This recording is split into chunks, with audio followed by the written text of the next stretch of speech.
The grandfather paradox. If you could travel through time, where would you go? Maybe you wouldn't aim for the great turning points of history, but for something more personal. Maybe you'd want to see your own family's story unfold, to meet the person who started it all. Your grandfather, back when he was a young man. So let's step into our time machine. You arrive in the past, a world brimming with unfamiliar sights and sounds. Your goal is just to observe, to be a ghost in your own history. But in a moment of carelessness, you change something. A bumped elbow, a spilled coffee, a missed train. A tiny, insignificant event that causes your young grandfather to never meet your grandmother. And in that instant, a chilling paradox snaps into place. If they never meet, your parents are never born. And if your parents are never born, well, neither are you. So here's the question that makes logic eat itself. Who then went back in time to cause the accident in the first place? If you never existed, you couldn't have been the agent of your own erasure. This, my friends, is the infamous grandfather paradox. It's a puzzle that pulls at the very seams of reality, questioning the unbreakable chain of cause and effect we rely on every single day. Picture it as a loop that erases its own starting point. Your journey into the past is the cause, but it creates an effect, your non-existence, that makes the cause impossible. It's more than just a theoretical headache. It raises profound questions about the very fabric of time. If time travel to the past were real, would reality simply collapse under the weight of such contradictions? So, is time travel doomed? Are we forever trapped in these logical dead ends? Not necessarily. Some of the most brilliant minds have proposed a few elegant escape hatches. The first, and perhaps most popular in fiction, is the idea of parallel universes, or the multiverse. In this view, when you travel back and alter the past, you don't rewrite your own history. Instead, your action splinters reality, creating a brand new, branching timeline. In that new universe, you were never born. But in your original timeline, from which you departed, nothing has changed. The paradox is resolved because you haven't erased yourself. You've simply created a tragic alternate reality where a version of you will never exist. But what if there isn't an infinite number of parallel worlds? What if there's only one single timeline? This brings us to the second, more mind-bending solution, the idea of a self-consistent closed loop. This theory suggests that the past is unchangeable. Not because some cosmic force would stop you, but because your actions were always a part of history to begin with. In this model, you can't change the past because you can't do anything other than what has already happened. Your accidental interference might have been the very reason your grandfather was delayed just enough to meet your grandmother at a different time and place. You didn't prevent your own existence. You unknowingly caused it. You were always destined to go back. Your journey was simply a part of a larger, unchangeable loop of events that has no beginning and no end.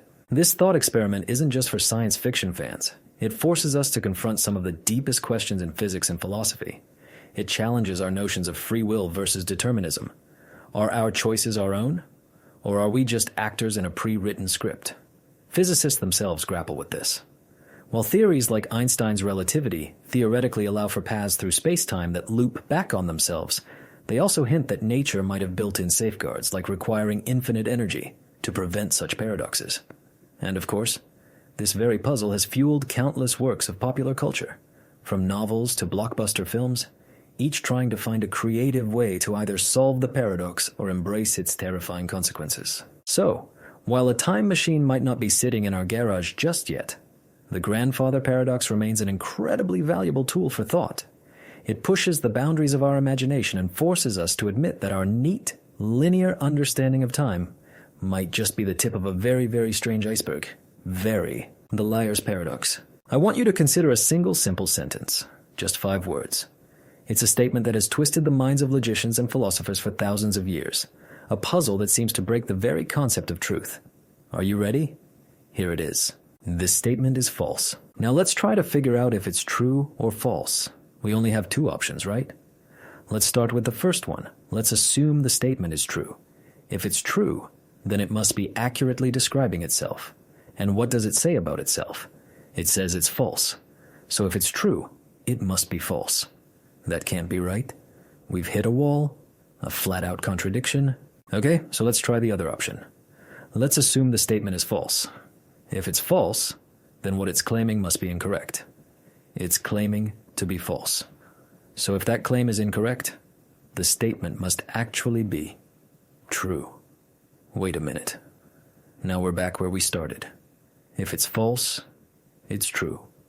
And if it's true, it's false. The sentence chases its own tail in an infinite, inescapable loop. This is the liar's paradox, and it's a perfect example of how self-reference, a statement talking about itself, can throw a wrench into the gears of logic.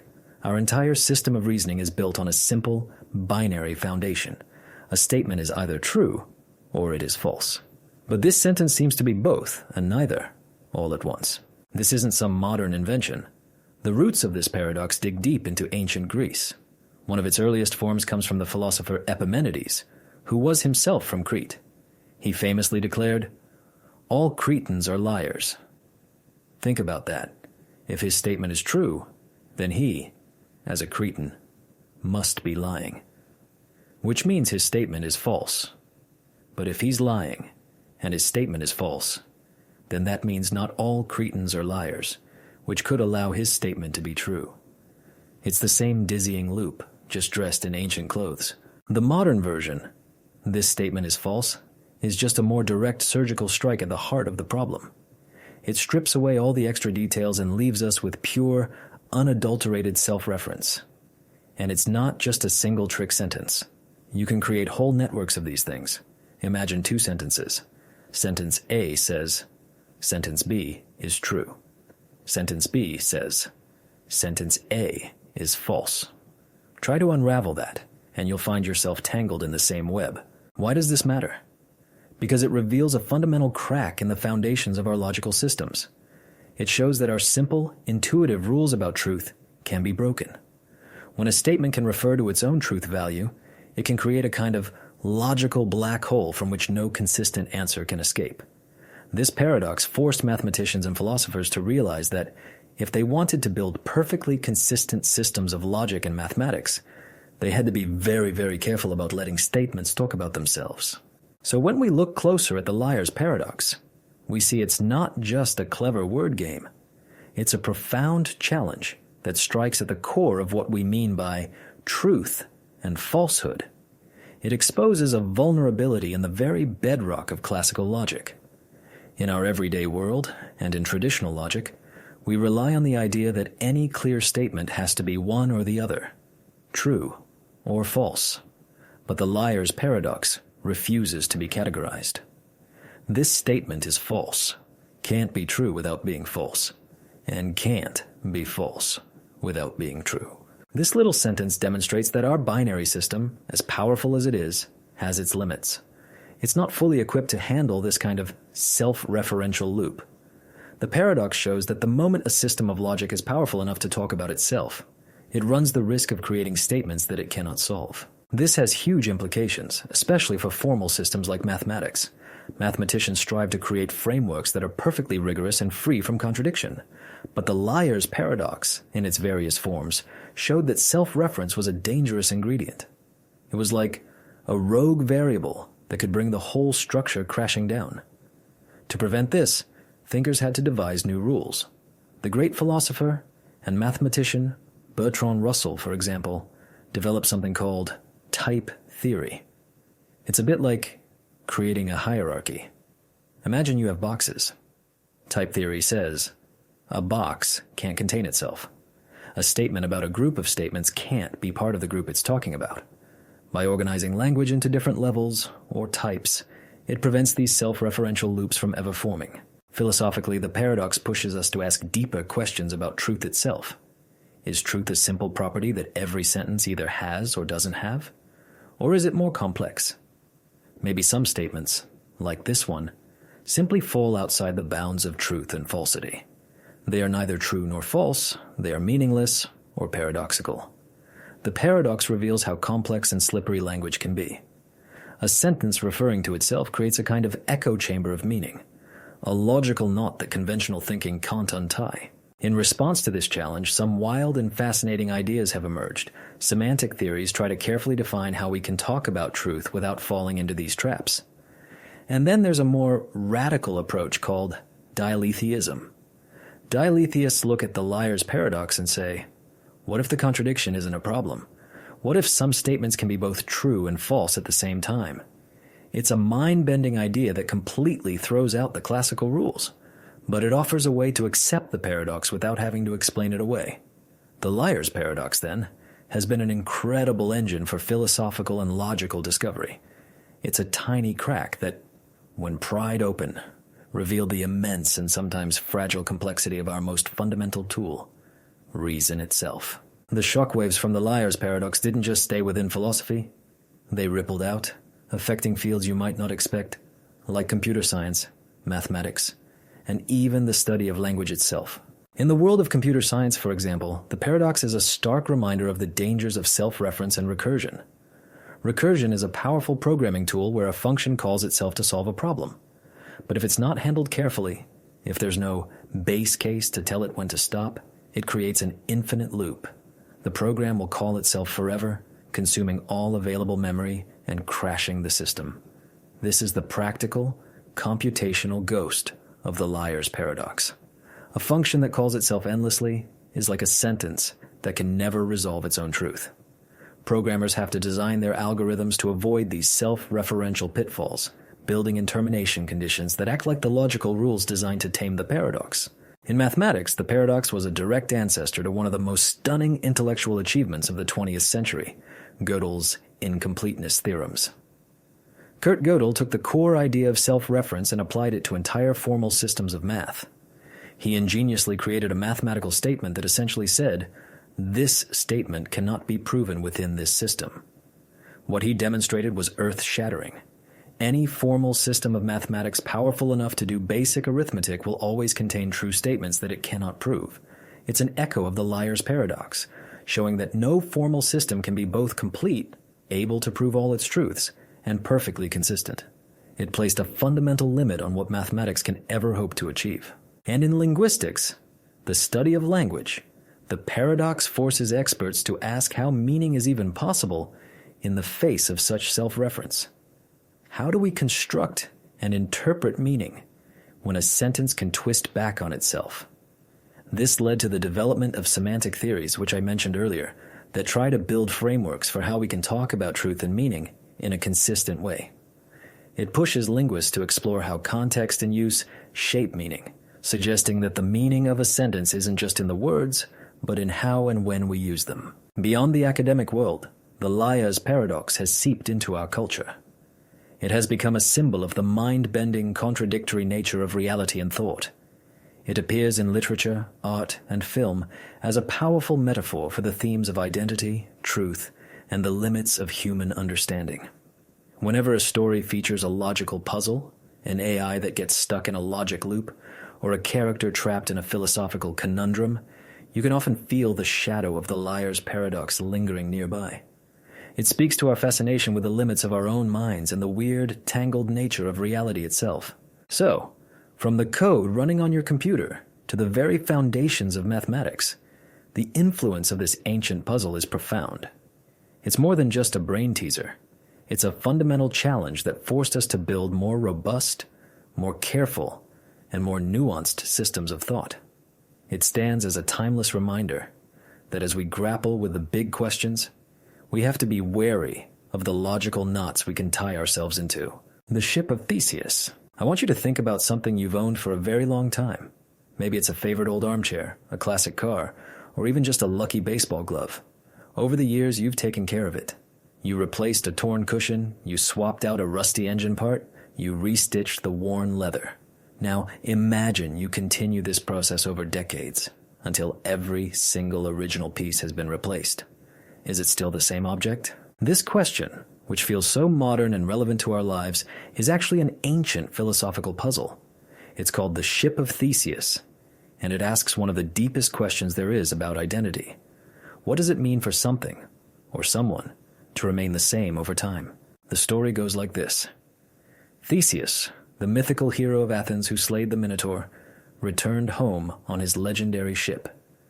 As a tribute to his heroism, the Athenians decided to preserve his vessel in the harbor as a monument. But time, as it always does, began to take its toll. The wooden planks started to rot, the mast began to weather, the sails grew tattered. To keep the ship pristine, the Athenians carefully replaced each decaying part with a new, identical piece of wood. Plank by plank, beam by beam, the ship was restored over the years, until one day it was realized that not a single piece of the original material remained. And this is where the paradox hits us. Is this beautifully restored vessel, floating proudly in the harbor, still the ship of Theseus? At first your intuition might be to say, of course it is.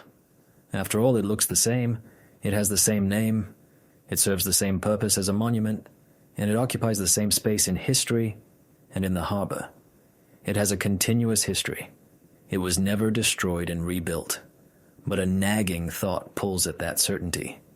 If its identity is tied to the physical stuff it's made of, how can it be the same ship when it's made of completely different stuff? If none of the original atoms are there, what exactly has remained? This forces us to wrestle with what we mean by identity. Is identity based on physical continuity? If so, the ship is no longer the same. But this creates its own problems. At what exact point did it stop being the ship of Theseus? Was it with the first replaced plank? The 50th? The very last one? There's no clear line. The change was gradual, and at no point did it suddenly become a different ship. It feels like its identity slowly faded away, which is an unsettling thought. Or perhaps identity is based on something else, like a conceptual continuity. This is the idea that an object's identity isn't about its physical parts, but about its form, its function, and its role in our minds. From this perspective, the ship remains the ship of Theseus because it continues to be recognized and treated as such. It carries the same story, the same legacy. Think of a restored masterpiece in a museum. Even with new paint and canvas patches, we still call it the Mona Lisa because it preserves the concept, the image, the history. But this conceptual view also has its own strange implications. If identity is just a concept, does that mean the physical matter is irrelevant? Are we identifying a physical boat at all, or just an idea that happens to have a physical form? This is where the paradox gets even deeper and more personal, because this isn't just about a ship. It's about us. Now, let's really turn the screw on this paradox. Imagine that as the Athenians replaced each old rotting plank of Theseus's ship, someone was collecting them. They saved every single original piece. Once the restored ship in the harbor was made entirely of new wood, this person took all the old original planks and painstakingly reassembled them in a warehouse. Now you have two ships. One is in the harbor, made of new materials, but with a continuous history and function. The other is in the warehouse, made of every single original piece of wood, but newly assembled. So I ask you, which one is the real ship of Theseus? This reassembly problem makes the paradox so much more complicated. If you believe identity is tied to the original physical parts, you'd have to point to the reassembled ship in the warehouse. It is, quite literally, the stuff that Theseus sailed on. From this point of view, the ship in the harbor is just a convincing replica, a clever fake that stole the original's name and place. But that doesn't feel right, does it? The ship in the harbor is the one that has been continuously maintained and honored. It holds the historical and cultural legacy. Can we really say it lost its identity just because it was repaired? Meanwhile, the reassembled ship, while made of the original matter, has no continuous history. It was a pile of scrap wood for years before being put back together. This tension forces us to confront the idea that maybe identity isn't a single, simple thing. Perhaps both ships have a legitimate claim. The repaired ship has functional and conceptual identity, while the reassembled ship has material identity. This duality isn't just a philosophical game. We see it everywhere. Think about restoring historical buildings. Do you preserve the fragile original materials at all costs? Or do you replace them to maintain the building's form and function for future generations? It's the same debate. And this puzzle points directly at us. You are not the same collection of cells you were 7 years ago. Your body has been gradually replacing its parts your entire life. Are you still the same person you were as a child? If your identity isn't tied to your physical matter, what is it tied to? Is it your memories? Your consciousness? We think of ourselves as continuous beings, but the Ship of Theseus suggests that our own identity might be just as complex and paradoxical. If, hypothetically, we could replace all your neurons one by one with artificial ones that perform the same function, would you still be you at the end? The Ship of Theseus isn't just a puzzle about an old boat. It's a profound exploration of what it means for anything. An object, an institution, a nation, or even a person to persist through time and change. It shows us that the simple question, is it still the same, rarely has a simple answer. As we dig deeper into the Ship of Theseus, we realize its questions extend far beyond philosophy and into the practical, real-world systems that govern our lives. A key part of this is the idea of functional continuity, which is especially important in legal and scientific contexts. In the eyes of the law, for example, the identity of an object is often tied to its function and role, not just its physical makeup. Imagine a priceless historical artifact that has undergone massive restoration.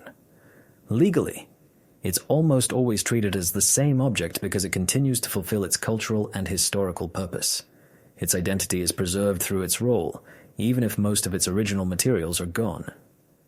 The Ship of Theseus paradox perfectly mirrors this. The ship in the harbor, continuously repaired, would likely retain its legal identity because it never stopped being the monument to Theseus.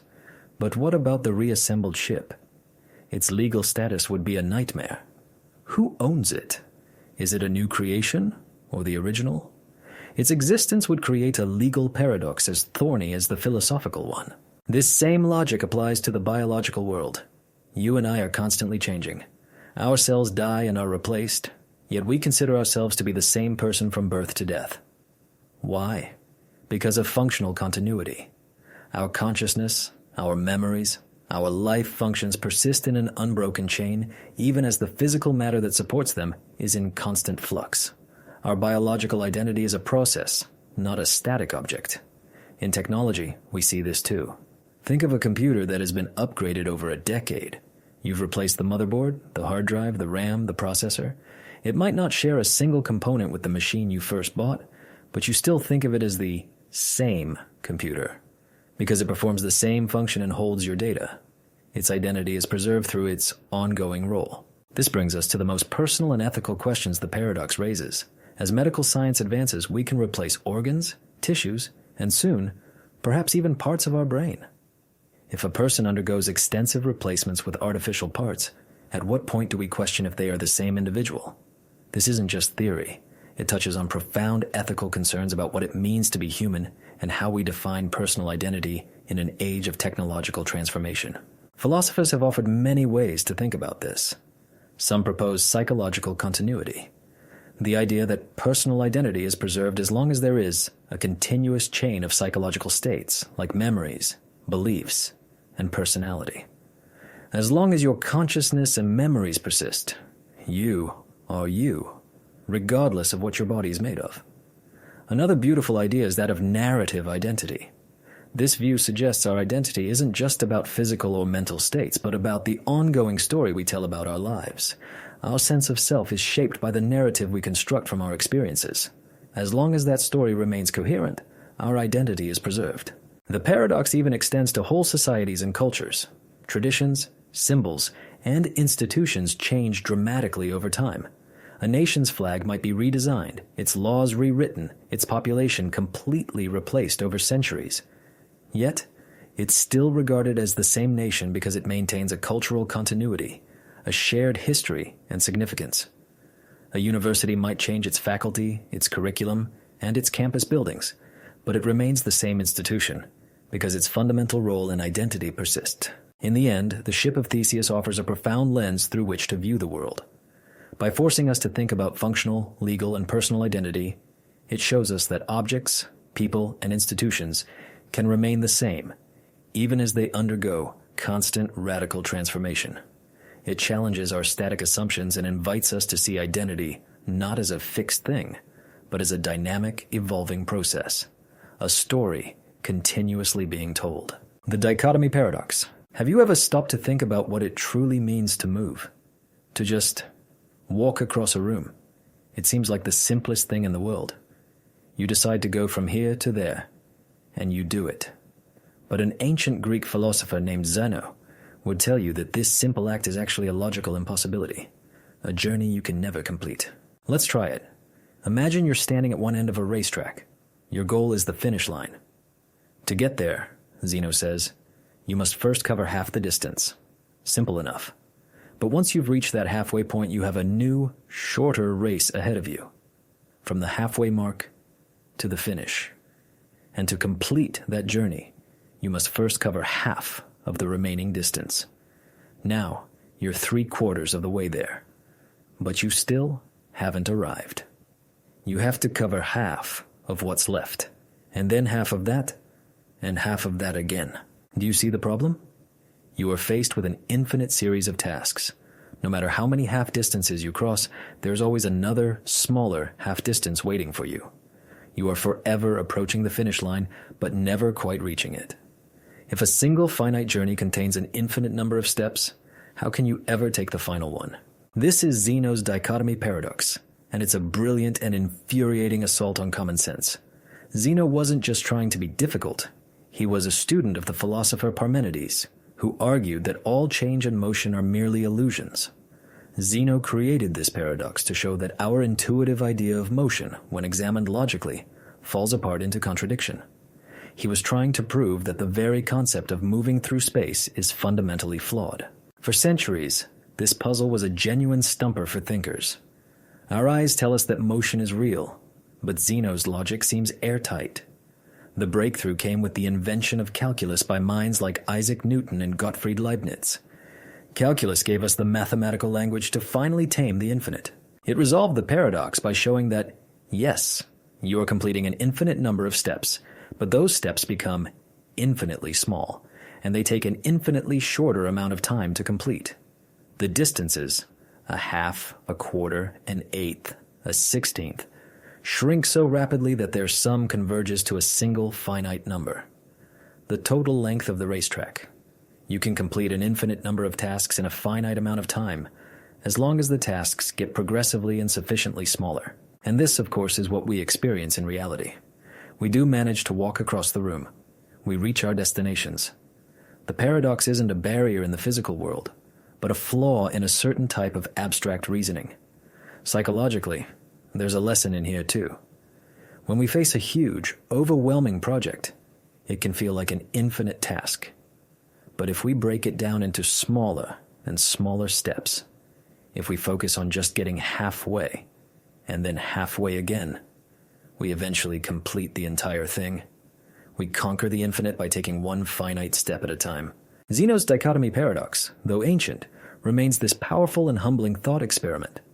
It played a crucial role in pushing mathematicians to develop the tools we now use to model everything from planetary orbits to economic growth. And it's a beautiful reminder that hidden within the simplest, most ordinary acts of our daily lives lies the strange and wonderful concept of infinity. The barber paradox. Let me tell you a story. Imagine a small, quiet town, the kind where everyone knows everyone else. This town has only one barber. He's a meticulous man, and he lives by a very simple, clear rule, which is posted on a sign outside his shop. I shave all those men in town, and only those men who do not shave themselves. It seems like a perfectly logical rule. If you're a man in town, and you don't shave yourself, you go to the barber. If you do shave yourself, he leaves you alone. Simple. But one day, a curious traveler passes through and asks a question that throws the town's simple logic into chaos. Who shaves the barber? Let's try to think this through together. We have two possibilities. First, let's say the barber shaves himself. Well, wait a minute. His rule clearly states that he only shaves men who do not shave themselves. So if he shaves himself, he violates his own rule. Therefore, he cannot shave himself. Okay, that seems to settle it. The barber does not shave himself. But hold on. If he does not shave himself, then he perfectly fits the description of the group of men he is supposed to shave. He is a man in town who does not shave himself. Therefore, he must shave himself. We are completely and utterly stuck. If he does, he can't. If he doesn't, he must. The barber must and must not shave himself at the same time. The town's simple, logical rule has created a contradiction that cannot be resolved. Logic itself has broken down. This charming little riddle isn't just a brain teaser. It was created by the brilliant philosopher and mathematician Bertrand Russell to make a devastating point. The barber is just a stand-in for a much deeper problem Russell discovered in the foundations of mathematics, specifically in what's called set theory. In math, a set is just a collection of things. Russell realized that early set theory allowed you to define sets in ways that created this exact same paradox. He imagined a set called the set of all sets that do not contain themselves. Then he asked, does this set contain itself? If it does contain itself, then by its own definition it shouldn't. And if it doesn't contain itself, then it fits the criteria for being in the set, so it should. It was the barber paradox, but for mathematics.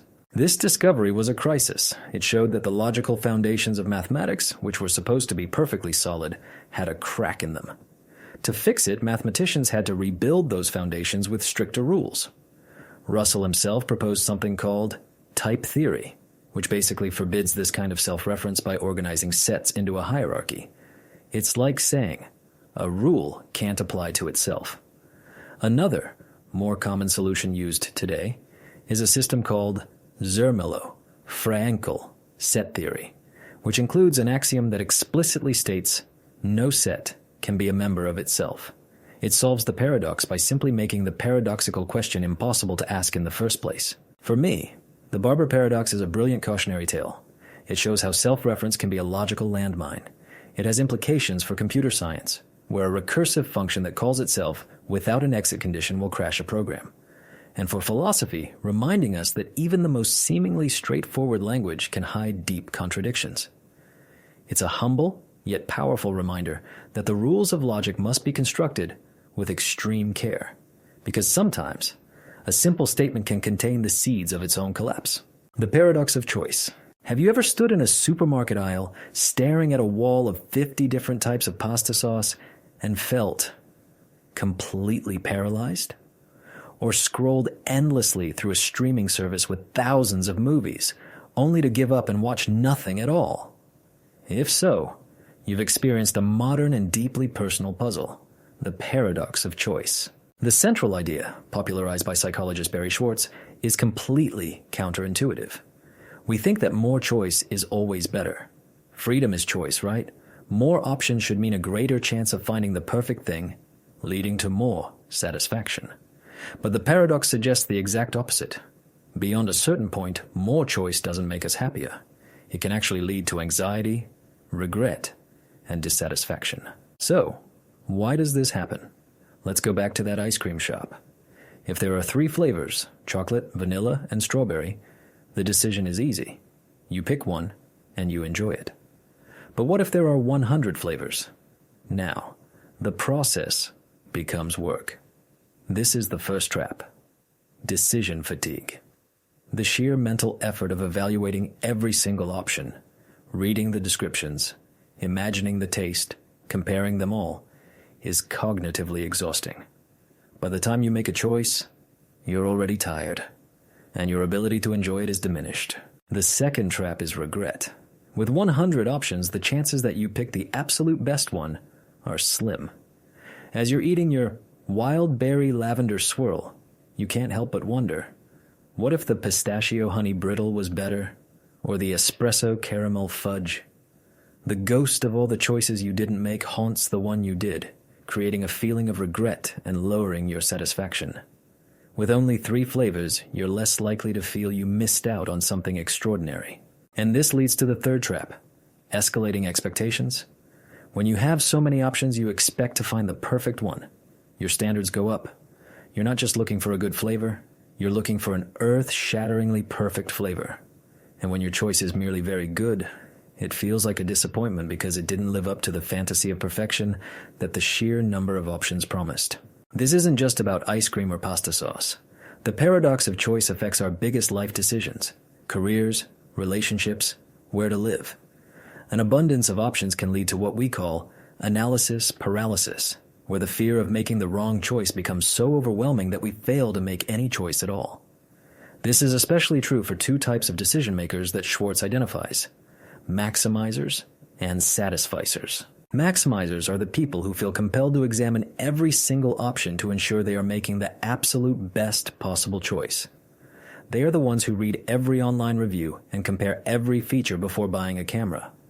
And research shows that while they may sometimes end up with a slightly better objective outcome, they are almost always less happy with their choice. They are more prone to anxiety and regret. Satisficers, on the other hand, don't worry about finding the best. They have a set of criteria in their mind, and once they find an option that is good enough to meet those criteria, they make a choice and move on. They spend less time and energy on the decision, and as a result, they feel much more content with the outcome. They aren't haunted by the infinite possibilities they left behind. The paradox of choice is a powerful insight into our modern world. In a culture that celebrates endless options, it suggests that the secret to happiness might not be having everything, but in learning to want less. It's about recognizing the psychological weight of our choices and finding strategies to lighten the load. This might mean practicing decision simplification, consciously limiting your options. Instead of looking at all 50 pasta sauces, just decide between tomato-based and cream-based, and pick one from there.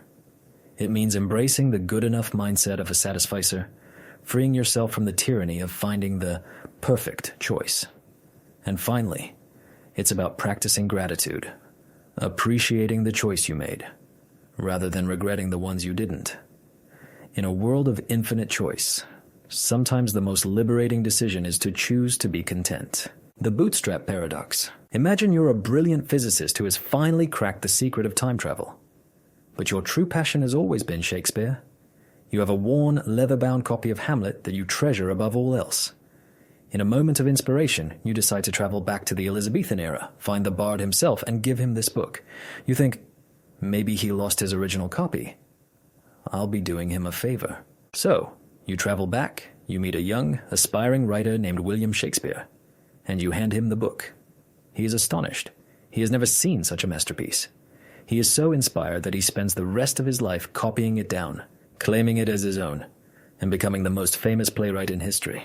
Now let's stop and think about what just happened.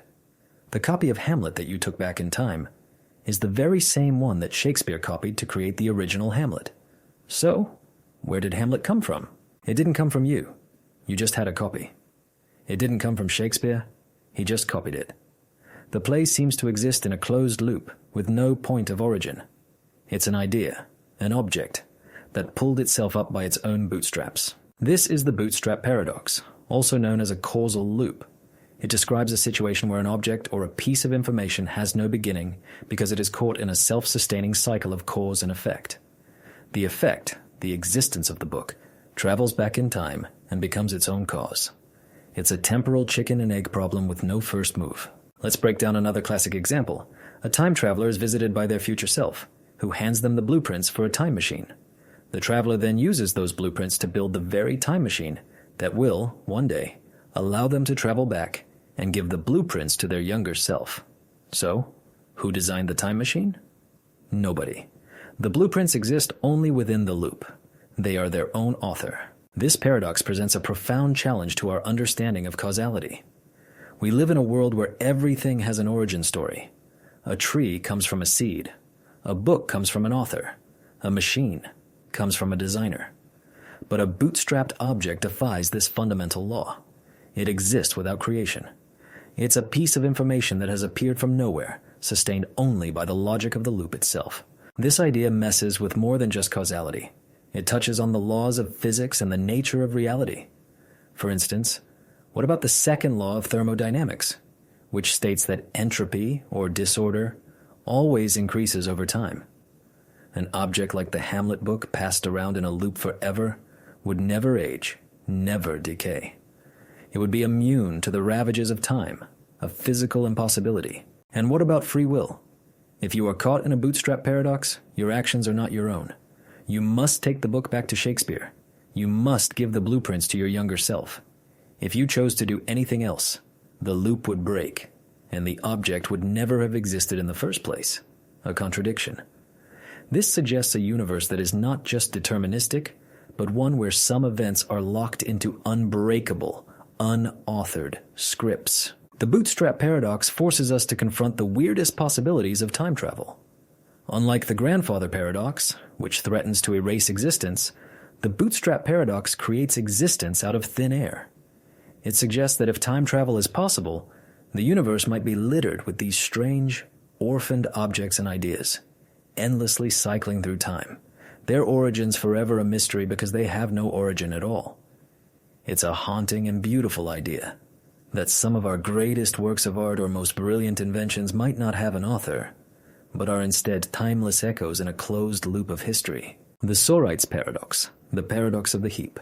I want you to imagine a single grain of sand. Is that a heap of sand? Of course not.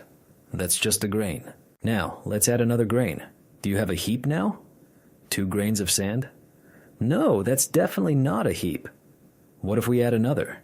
And another? At what exact point does this collection of grains suddenly become a heap? This is the Sorites paradox, also known as the paradox of the heap, from the Greek word soros, meaning heap.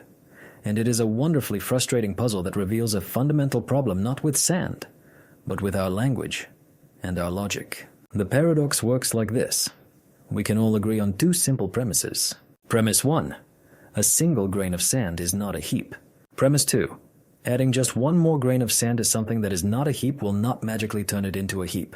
Both of these statements seem obviously true, but if we follow them logically, they lead to a ridiculous conclusion. If 1 grain isn't a heap, then adding 1 more means 2 grains aren't a heap. And if 2 grains aren't a heap, then 3 grains aren't a heap. And if 9,999 grains aren't a heap, then by the same logic, 10,000 grains can't be a heap either. You could continue this process forever, and according to your flawless logic, you would be forced to conclude that no matter how much sand you pile up, you can never create a heap. But we know this is absurd. At some point, that pile of sand undeniably becomes a heap. So where did our logic go wrong? The problem lies in the word heap itself. It is what we call a vague term. Vagueness is everywhere in our language. Think about words like tall, rich, old, or bald. There is no precise, universally agreed upon line. When does a person with a full head of hair become bald? Is it when they lose their 10,000th hair? Their 10,001st? The idea is nonsensical. There isn't a single hair that makes the difference.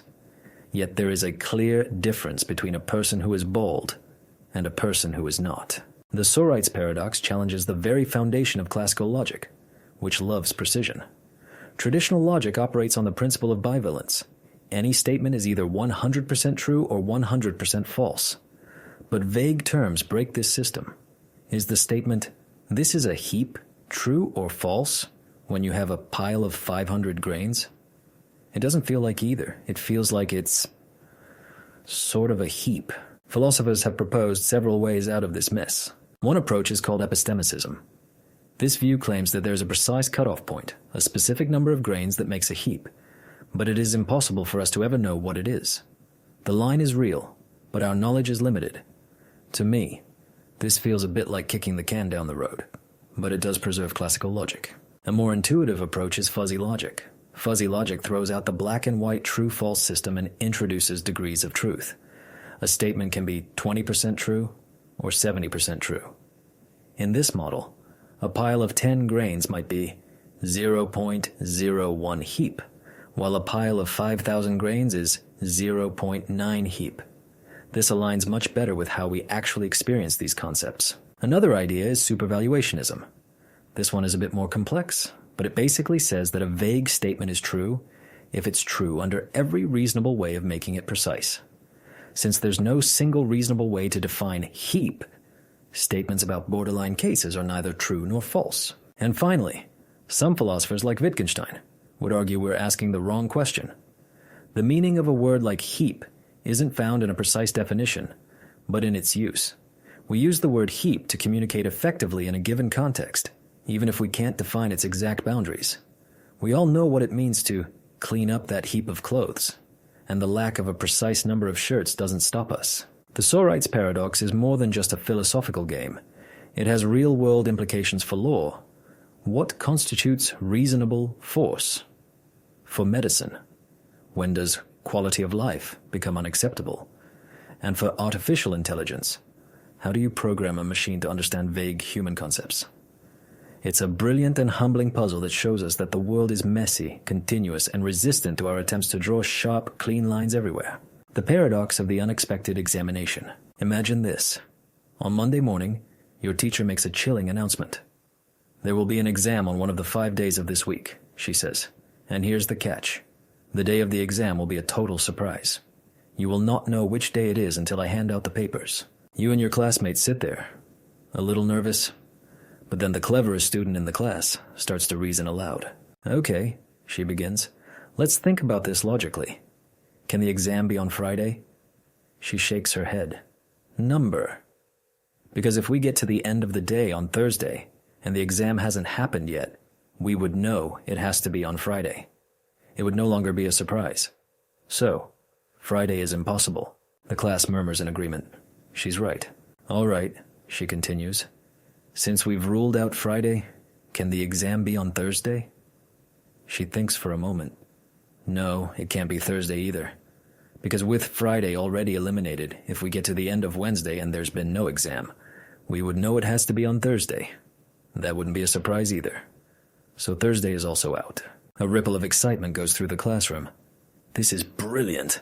Following the same flawless logic, she proceeds to eliminate Wednesday, then Tuesday, and finally, Monday. At the end of her deduction, she triumphantly declares, the exam cannot happen. It's impossible for the teacher to give us a surprise exam on any day of the week. The class breathes a collective sigh of relief. And then on Wednesday, the teacher walks in, hands out the papers, and says, time for your exam. And everyone is completely and utterly surprised. This is the paradox of the unexpected examination, or unexpected hanging in its grislier form. And it is a masterpiece of self-referential logic. The student's reasoning seems perfectly sound, step by step. Yet it leads to a conclusion that is demonstrably false. The teacher was able to fulfill her promise. The exam was a surprise. So where did the student's logic go wrong? The paradox arises from the tricky relationship between knowledge, prediction, and the statement itself. The teacher's announcement contains a self-referential condition. The event's occurrence depends on the student's knowledge about the event. The flaw in the student's reasoning is subtle. Her entire chain of logic is built on the premise that she can know the exam won't be on Friday. But can she really? Her deduction that the exam can't be on Friday is based on the assumption that the exam will happen at all according to the teacher's rules. The student's argument is essentially, if the exam is going to happen and be a surprise, it can't be on Friday.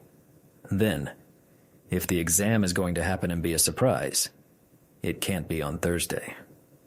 And so on. The problem is, her final conclusion is that the exam won't happen. But if she believes the exam won't happen, then she can no longer use the teacher's rules to make predictions about it. The moment she concludes the announcement is self-contradictory, she loses the basis for her own reasoning. So, when the teacher walks in on Wednesday, the student is surprised precisely because her own logic had convinced her it was impossible.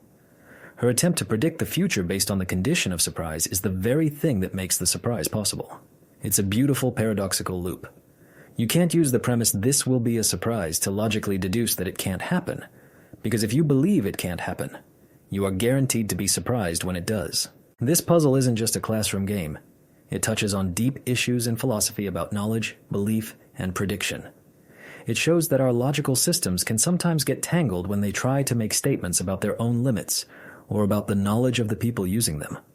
It's a fantastic illustration of how our attempts to outsmart the future can sometimes be the very thing that allows the future to take us completely by surprise. The paradox of the perfect murder.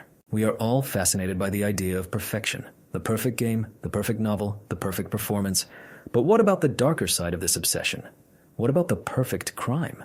Specifically, the perfect murder. It's a staple of detective fiction and psychological thrillers, but what would it actually entail? And is it even possible? To begin, let's define our terms. A perfect murder isn't just one where the killer gets away with it. It's something far more absolute. A truly perfect murder would be a crime that is, in its very essence, undetectable. It would be a ghost of an event, leaving no trace, no whisper of its existence. So, what would this require? First, and most obviously, There could be no physical evidence, not a single fingerprint, not a stray hair, not a microscopic fiber, no DNA, no footprints, no weapon left behind. The scene would have to be forensically sterile, as if the victim simply ceased to exist by an act of nature. Second, there could be no witnesses. Not just no eyewitnesses who saw the act, but no one who saw the perpetrator near the scene. No one who heard a suspicious sound. No one who noticed anything out of the ordinary. It would also require a complete circumvention of our modern surveillance state. No CCTV footage, no cell phone location tracking, no digital breadcrumbs leading back to the killer.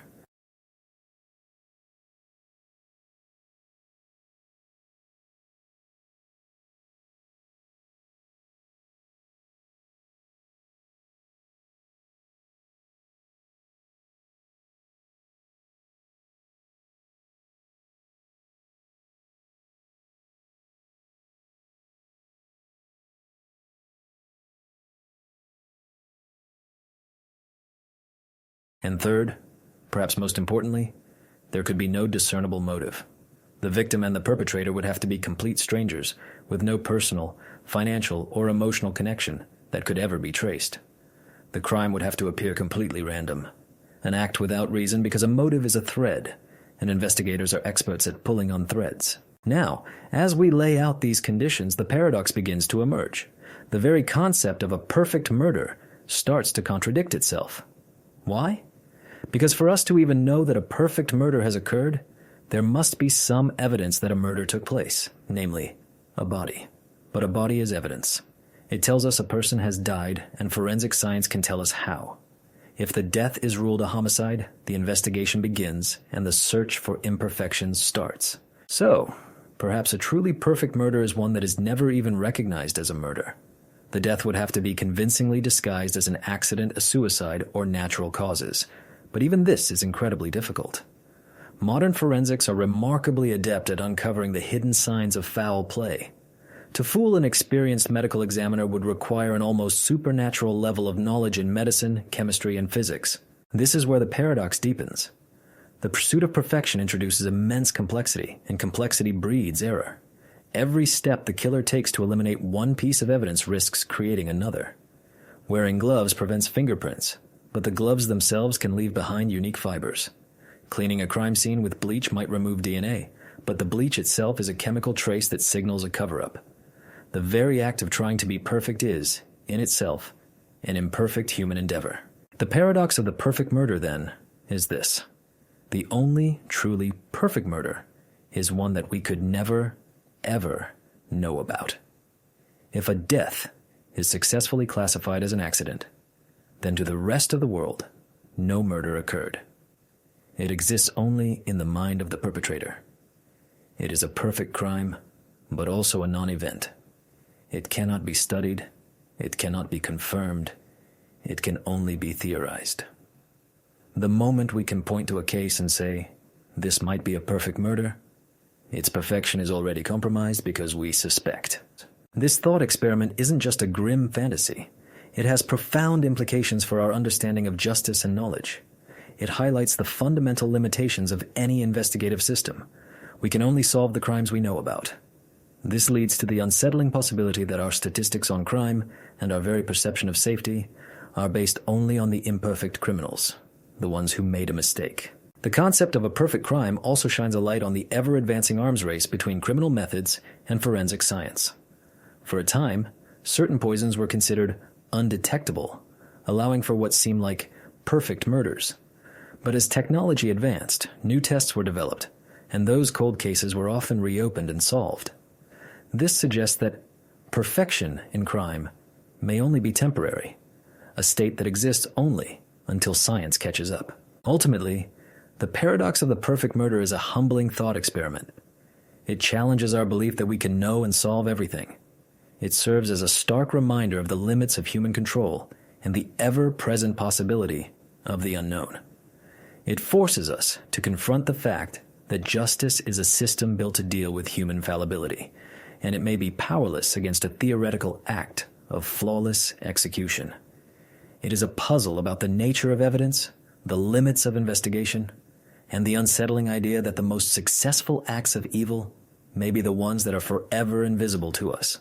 The paradox of self-replicating machines. Let's venture into the far future, into the realm of advanced robotics and artificial intelligence. I want you to imagine a machine with a truly extraordinary ability. It can build a perfect copy of itself. This isn't just assembling a kit. It's a fully autonomous process. The machine can mine its own raw materials, process them into components, and then assemble those components into a new, identical, fully functional machine.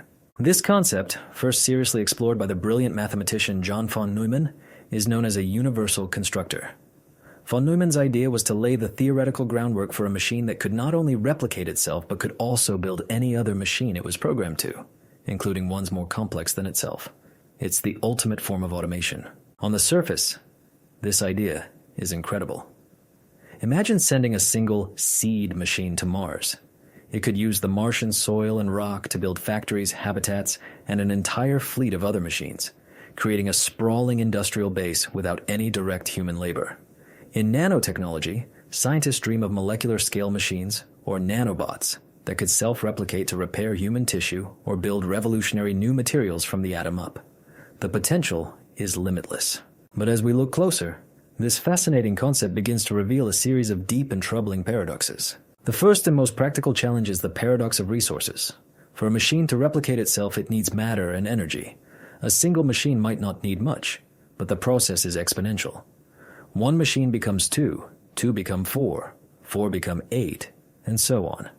If left unchecked, this exponential growth would rapidly consume all available resources in its environment. This leads to the terrifying sci-fi scenario known as the gray goo problem, where self-replicating nanobots consume the entire biosphere, turning the planet into a lifeless mass of machinery. This highlights a fundamental tension. For self-replication to be useful, it must be efficient, but if it's too efficient, it becomes an existential threat. The second issue is the paradox of complexity and error. A self-replicating machine must contain a complete blueprint of itself, a set of instructions for its own construction. But what happens if a tiny error occurs during the replication process? Like a genetic mutation in a living organism, this error would be passed down to all subsequent generations. A small flaw could quickly cascade through the entire population of machines, leading to systemic malfunction or, even worse, unpredictable and dangerous new behaviors. The need for perfect, error-free replication on a massive scale is an immense technical challenge that borders on the paradoxical. For the system to be stable, it requires a level of perfection that real-world physical processes can rarely achieve. This leads to a more philosophical paradox. If a machine can create a perfect copy of itself, what does that mean for the concept of creation and origin? Like the bootstrap paradox, it opens the door to systems with no clear beginning. Furthermore, it blurs the line between the natural and the artificial. Living organisms are, in essence, self-replicating biological machines. If we create artificial machines that can do the same, have we truly replicated a fundamental aspect of life itself? This challenges our definitions and forces us to confront the ethical and philosophical implications of creating autonomous, reproducing entities. The very idea of a self-replicating machine is a double-edged sword.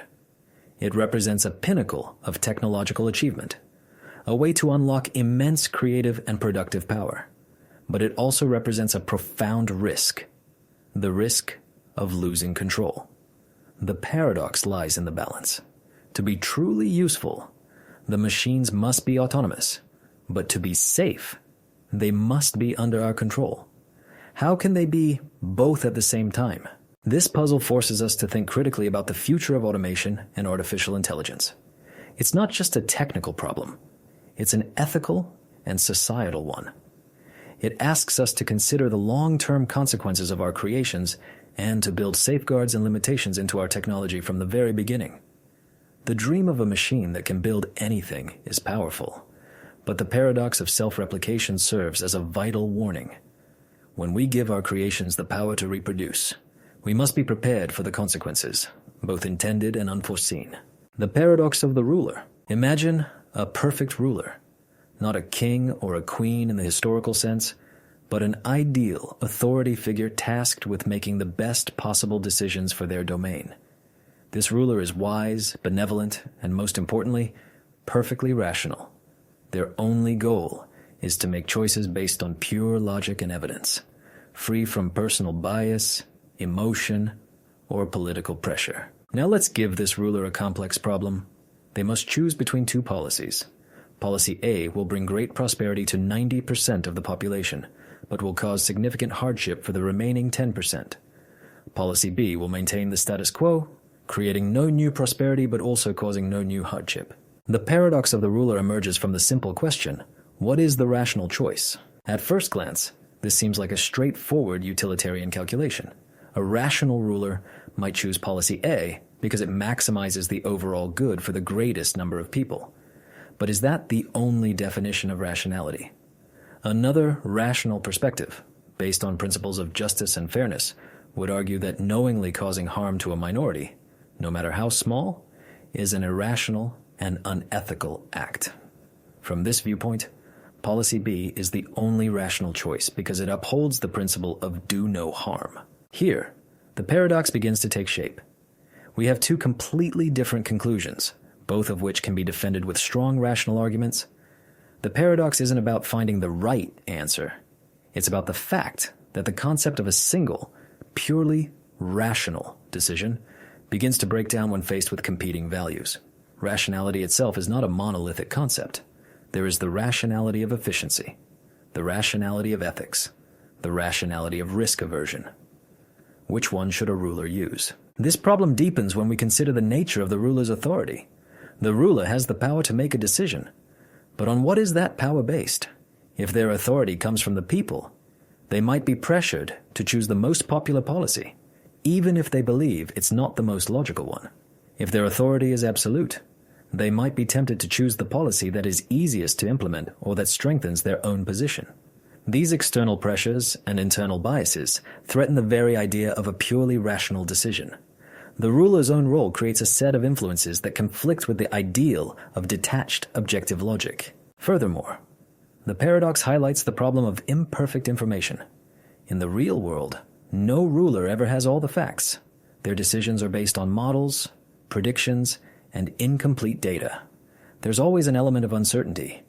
A rational ruler must weigh the probabilities and potential outcomes, but this introduces yet another layer of complexity. How much risk is it rational to accept?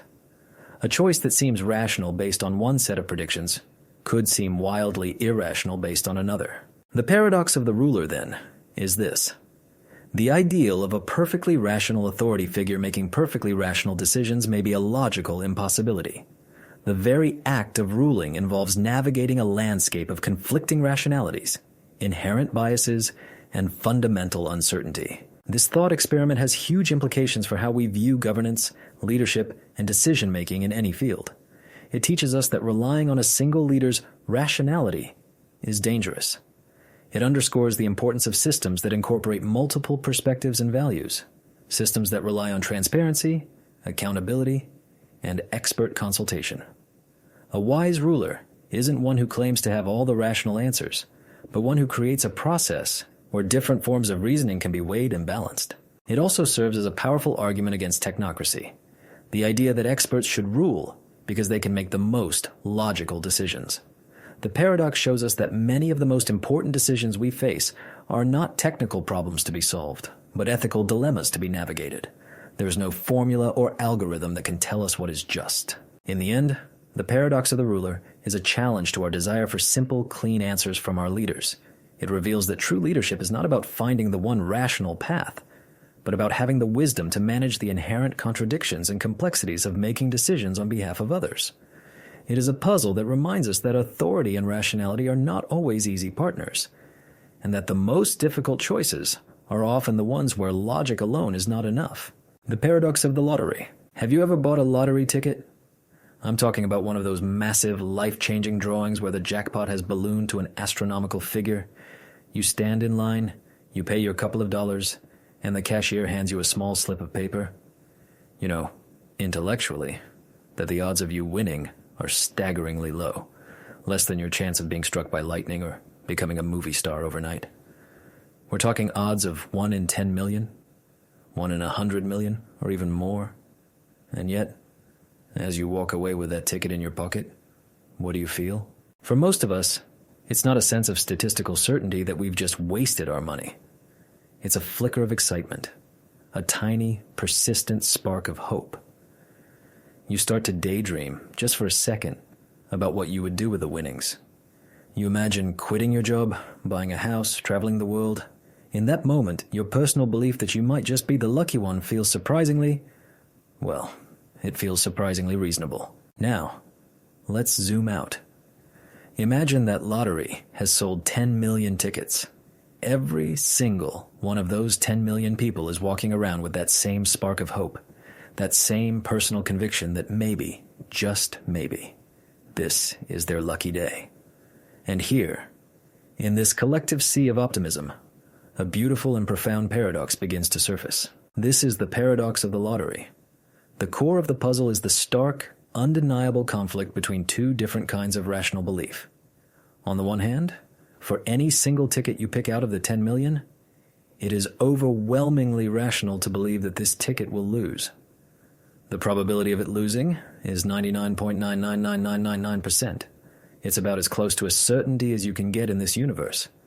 If it's rational to believe what is overwhelmingly probable, then it is rational to believe of any given ticket that it is a loser. But what happens when we apply that logic to every ticket? If you believe ticket number 1 will lose and ticket number 2 will lose, and you continue this for all 10 million tickets, you are forced to conclude that all tickets will lose. But you know for a fact that this is false. The lottery rules guarantee that one ticket will win. So, you have a set of perfectly rational beliefs. Every individual ticket will probably lose, that when combined lead to a conclusion that is demonstrably false. All tickets will lose. How can a set of individually rational beliefs lead to a collectively irrational conclusion? This is the logical heart of the paradox. It shows a deep and troubling inconsistency in how we think about probability and belief. It seems we can't simultaneously hold the belief that any specific ticket will lose and also believe that some ticket will win, even though both seem perfectly reasonable on their own. Let's dive deeper into the mind of the ticket holder, because this is where the paradox truly comes alive. The clash isn't just a matter of abstract logic. It's a deeply psychological phenomenon, a battle between what our logical brain knows and what our hopeful heart feels. The belief that you might win is fueled by your personal investment. You chose the numbers, you spent the money, you are the protagonist of your own story. And in your story, a miracle feels more possible than it does in a cold statistical table. This is where it becomes crucial to distinguish between two different kinds of probability: objective probability and subjective probability. Objective probability is the cold, hard math. It's the universe's indifferent calculation.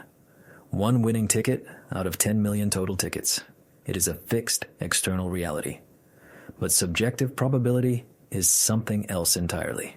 It's your personal degree of belief, your gut feeling, your confidence in an outcome. It's shaped by your emotions, your desires, and your unique perspective. For the lottery ticket holder, the objective probability is minuscule, but their subjective probability, that feeling that it could be me, is powerful enough to make the purchase feel worthwhile. The paradox thrives in this vast, fascinating gap between the world as it is and the world as we experience it. This isn't just wishful thinking. It's connected to well-documented cognitive biases that are hardwired into the human brain. The most relevant one here is the optimism bias. This is our natural, often subconscious tendency to believe that we are slightly less likely to experience negative events and slightly more likely to experience positive events than the average person. It's the little voice in our head that says, car accidents happen, but probably not to me. Or in this case, almost everyone will lose the lottery, but I might just be the exception. This bias helps explain why it can feel so rational to maintain hope for our own ticket, even while acknowledging the overwhelming odds against it. It allows us to hold two conflicting ideas at once, the statistical reality of the whole and the hopeful exception for ourselves. The implications of the lottery paradox stretch far beyond a simple game of chance. It delivers a significant challenge to traditional models of rational decision-making. Many economic and philosophical models are built on the assumption that a rational agent makes decisions based purely on objective probabilities and expected outcomes. But the lottery paradox demonstrates that this is a vast oversimplification of human behavior. We are not just walking calculators. Our decisions are profoundly influenced by our subjective beliefs, our emotional investments, and our inherent cognitive biases. This paradox shows that what might seem irrational from a purely statistical standpoint can be perfectly understandable from a psychological one. The same dynamic plays out in countless other areas of our lives where we face long odds. It's the actor moving to Hollywood, the startup founder risking everything on a new idea, or even the patient choosing to undergo a risky medical procedure with a low probability of success. In all these cases, the objective, statistical reality might suggest that the endeavor is likely to fail. But the individual's subjective belief in their own potential, their personal investment in the outcome, makes the pursuit feel not just possible, but necessary. Hope, in this sense, is the engine that drives us to take risks and strive for things that are statistically unlikely. Ultimately, the paradox of the lottery is a powerful and humbling exploration of the human condition. It reminds us that our relationship with probability is complex and deeply personal. It highlights the profound power of hope and belief to shape our behavior, often in ways that defy cold, hard logic. It doesn't mean that people who play the lottery are irrational. It means that human rationality is a far richer, more complicated, and more interesting phenomenon than we often give it credit for. By grappling with this paradox, we gain a deeper appreciation for the intricate, beautiful, and sometimes contradictory dance between the odds we are given and the chances we choose to take. The Fermi paradox. I want you to do something for me. Tonight, if the sky is clear, step outside and look up. Just look. See that faint, shimmering river of light stretching across the darkness? That's the Milky Way, our home galaxy. It's a sprawling, spinning city of stars, and the numbers associated with it are so vast they almost lose their meaning. Scientists estimate there are at least 100 billion stars in our galaxy alone, and perhaps as many as 400 billion. Now let's be conservative. Let's say that even 1 in 5 of those stars has an Earth-like planet orbiting it in the Goldilocks zone. Not too hot, not too cold, just right for liquid water to exist. A simple calculation gives you a staggering number, potentially 20 billion Earth-like worlds right here in our own galactic neighborhood. And our galaxy is just one of an estimated 2 trillion galaxies in the observable universe. The numbers are simply biblical. With billions upon billions of potential cradles for life, scattered across billions of years of cosmic history, it seems like an absolute statistical certainty that life should have arisen elsewhere. Not just once, but millions, maybe even billions of times. And if even a tiny fraction of that life evolved intelligence and developed technology, the night sky shouldn't be silent. It should be blazing with signals, buzzing with the traffic of starfaring civilizations. A cosmic metropolis filled with voices. And yet when we turn our radio telescopes to the heavens, when we listen with the most sensitive instruments ever created, all we hear is a profound, deafening cosmic silence. This is the Fermi paradox. It is the chilling contradiction between the overwhelming probability that we are not alone and the absolute total lack of any evidence to support that belief. It was famously crystallized over lunch in 1950 by the brilliant physicist Enrico Fermi, who after a discussion about the likelihood of aliens suddenly looked up and asked a simple, 3-word question that has haunted us ever since. Where is everybody? To really feel the weight of this question, you have to consider the factor of time. Our galaxy is about 13.6 billion years old. Our solar system is a relative newcomer at about 4.5 billion years. This means there could have been civilizations that arose billions of years before we did. Imagine a civilization that had a 1 billion year head start on us. Think about our own technological progress in just the last 100 years. We've gone from horse-drawn carriages to putting robots on Mars. What could a civilization achieve in 1 million years? Or 1 billion? They would have had more than enough time to master interstellar travel, to colonize their entire star system, and then to spread out across the galaxy. Even at slow, sublight speeds, a civilization could colonize the entire Milky Way in just a few million years. A mere blink of an eye in cosmic terms. So the galaxy should have been colonized many times over by now. Yet we see nothing. No probes, no megastructures, no radio chatter. Nothing. This silence has led to some of the most fascinating and terrifying proposed solutions in all of science and philosophy. These solutions are often framed in the context of the Great Filter. The Great Filter is a hypothetical barrier, a challenge so difficult to overcome that it stops almost all life from reaching a galactic stage of existence. The terrifying question is not whether the Great Filter exists, but where we stand in relation to it. One possibility is that the Great Filter is behind us. This is the optimistic view. It suggests that one of the steps to get to where we are now is almost impossibly rare. Perhaps the initial jump from non-living chemistry to the first simple cell, a process called abiogenesis, is the filter. Maybe life is common, but the leap to complex eukaryotic cells with their specialized internal machinery is the barrier that almost no life ever crosses. If this is true, it would mean that we are one of the first, if not the first intelligent civilization in our galaxy. It would make us indescribably precious, a tiny spark of consciousness in an immense, sterile darkness. It's a lonely thought, but also a hopeful one, because it would mean the path ahead is clear.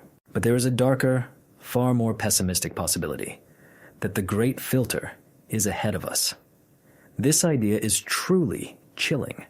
It suggests that life and even intelligence might be common throughout the universe, but that there is a barrier that no civilization, or almost no civilization, ever survives. This filter would be a challenge that inevitably arises with technological advancement. What could it be?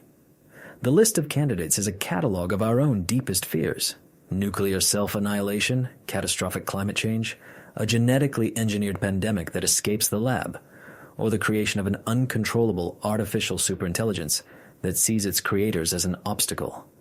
In this scenario, the silent sky is not an empty house. It's a graveyard. The reason we don't hear from other civilizations is that they all reached a certain point and then, without exception, destroyed themselves. And if this is true, then our own technological progress is not a ladder to the stars, but a timer on a bomb. Every new discovery is just another step closer to our own inevitable self-destruction. Beyond the Great Filter theory, there are other, more exotic explanations. Perhaps advanced civilizations exist, but they are deliberately hiding from us. This is the zoo hypothesis. It suggests that we are being observed like animals in a cosmic wildlife preserve, with a strict do not interfere policy. They are waiting for us to reach a certain level of maturity before making contact. A similar idea is the Prime Directive from Star Trek, an ethical principle of non-interference with less developed cultures. Or maybe the reality is far stranger than we can imagine. Perhaps their communication methods are so advanced that we can't distinguish their signals from natural background noise.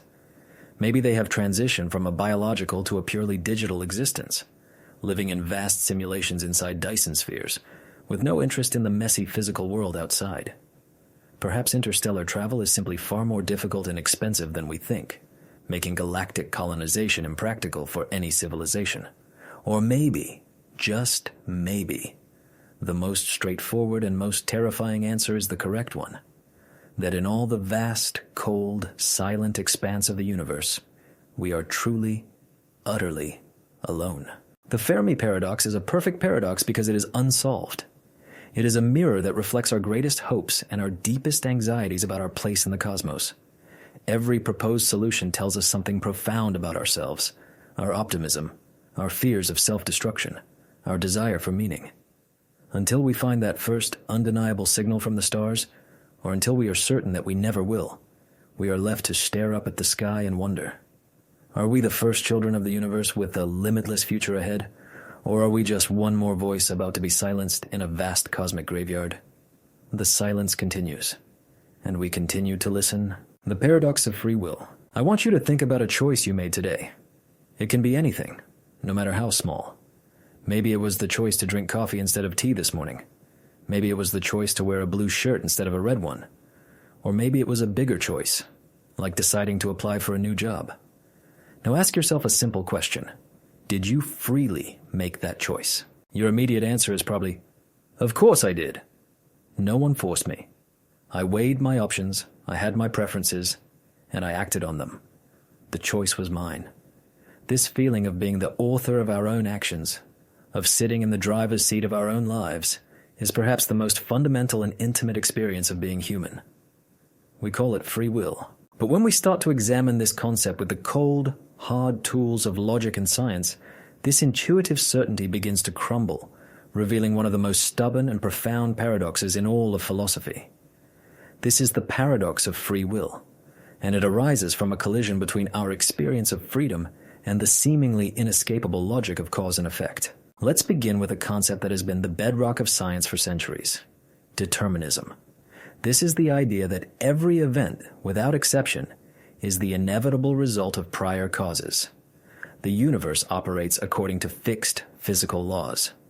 The way a billiard ball moves across a table is not a matter of chance. It is precisely determined by the angle of the cue, the force of the strike, the friction of the felt, and 1,000 other prior conditions. If you could know the exact state of every atom in the universe at one moment, you could, in theory, predict the entire future with perfect accuracy. So where do you and your choice fit into this picture? You are a part of this physical universe. Your brain, where your decisions are made, is a physical object. It's a fantastically complex network of neurons, synapses, and chemicals, all of which obey the fundamental laws of physics and chemistry. When you decided to have coffee this morning, that decision was a specific pattern of neural firings in your brain.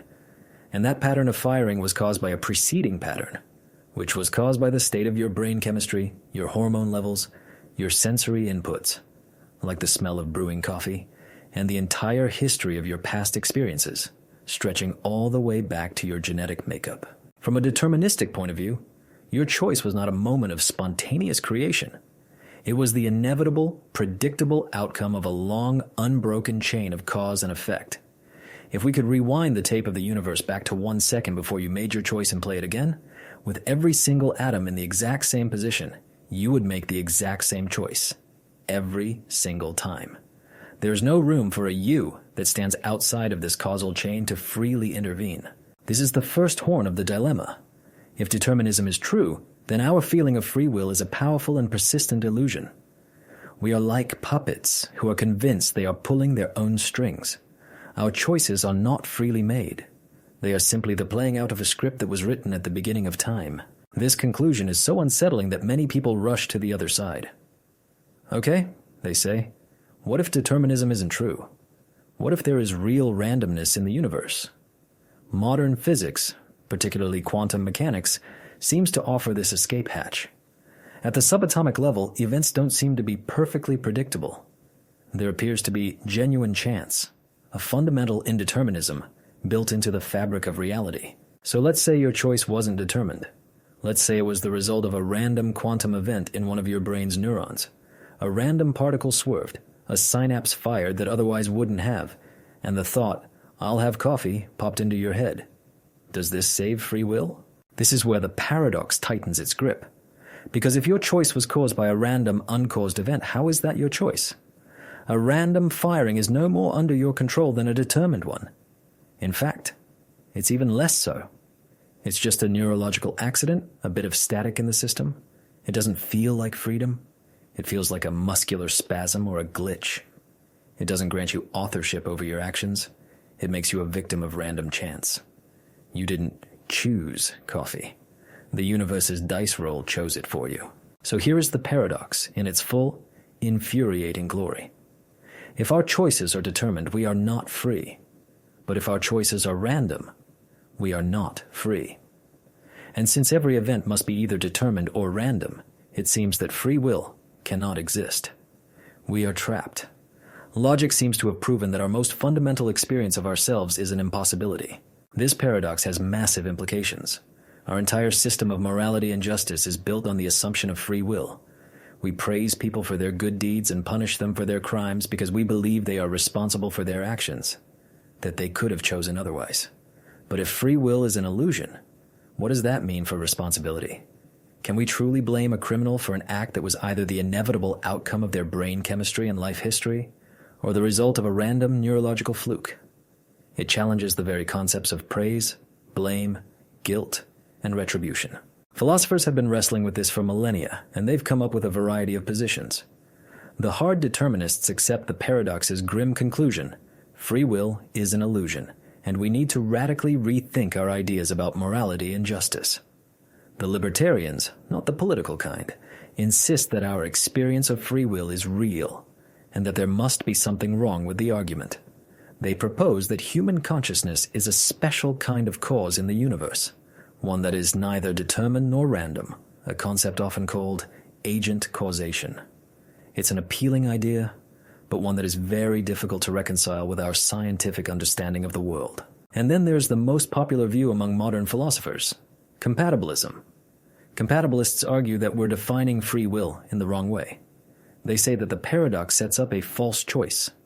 Free will, they claim, isn't about being free from the chain of cause and effect. It's about being free from coercion and external constraints. As long as you are acting according to your own desires, beliefs, and values, even if those desires were themselves determined by prior causes, then you are acting freely. You chose coffee because you wanted it, and nothing forced you to choose tea against your will. For a compatibilist, this is all that free will is, and all that it needs to be for us to be held morally responsible for our actions. The paradox of free will remains unsolved because it forces us to confront the limits of our own understanding. It's a clash between our subjective, first-person experience of being a conscious agent and our objective, third-person description of the universe as a system of causes. It's a puzzle that goes to the very heart of what it means to be a person. So the next time you make a simple choice, take a moment to appreciate the deep and dizzying philosophical abyss that lies beneath it. The feeling of freedom has never been so complicated.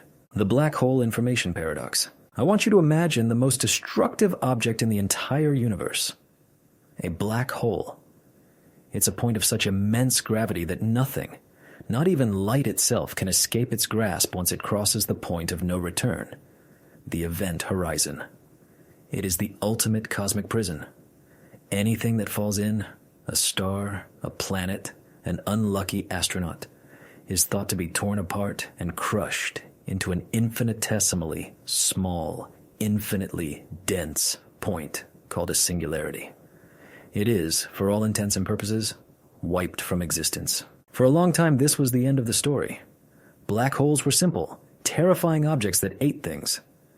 But in the 1970s, the legendary physicist Stephen Hawking made a discovery so strange and so profound that it threatened to break the most fundamental laws of physics.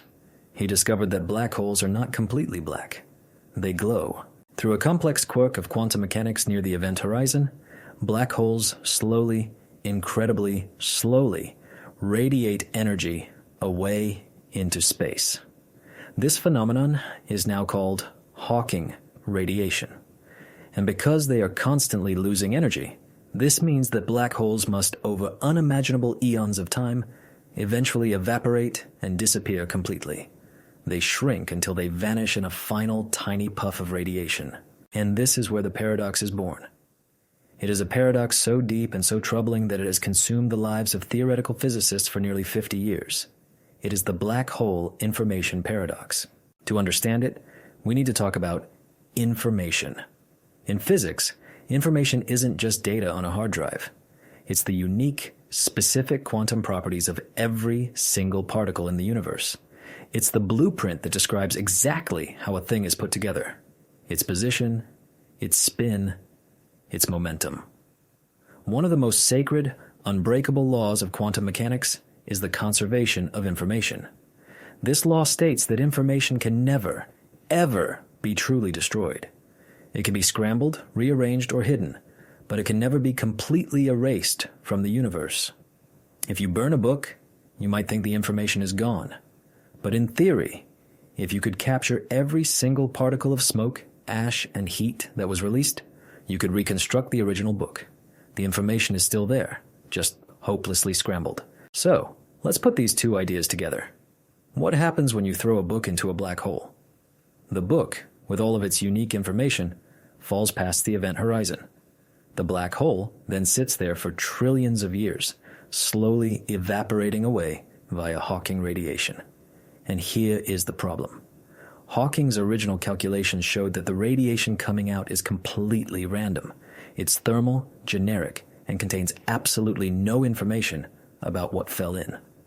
The radiation from a black hole that was formed from a collapsed star is identical to the radiation from a black hole that has spent billions of years swallowing encyclopedias.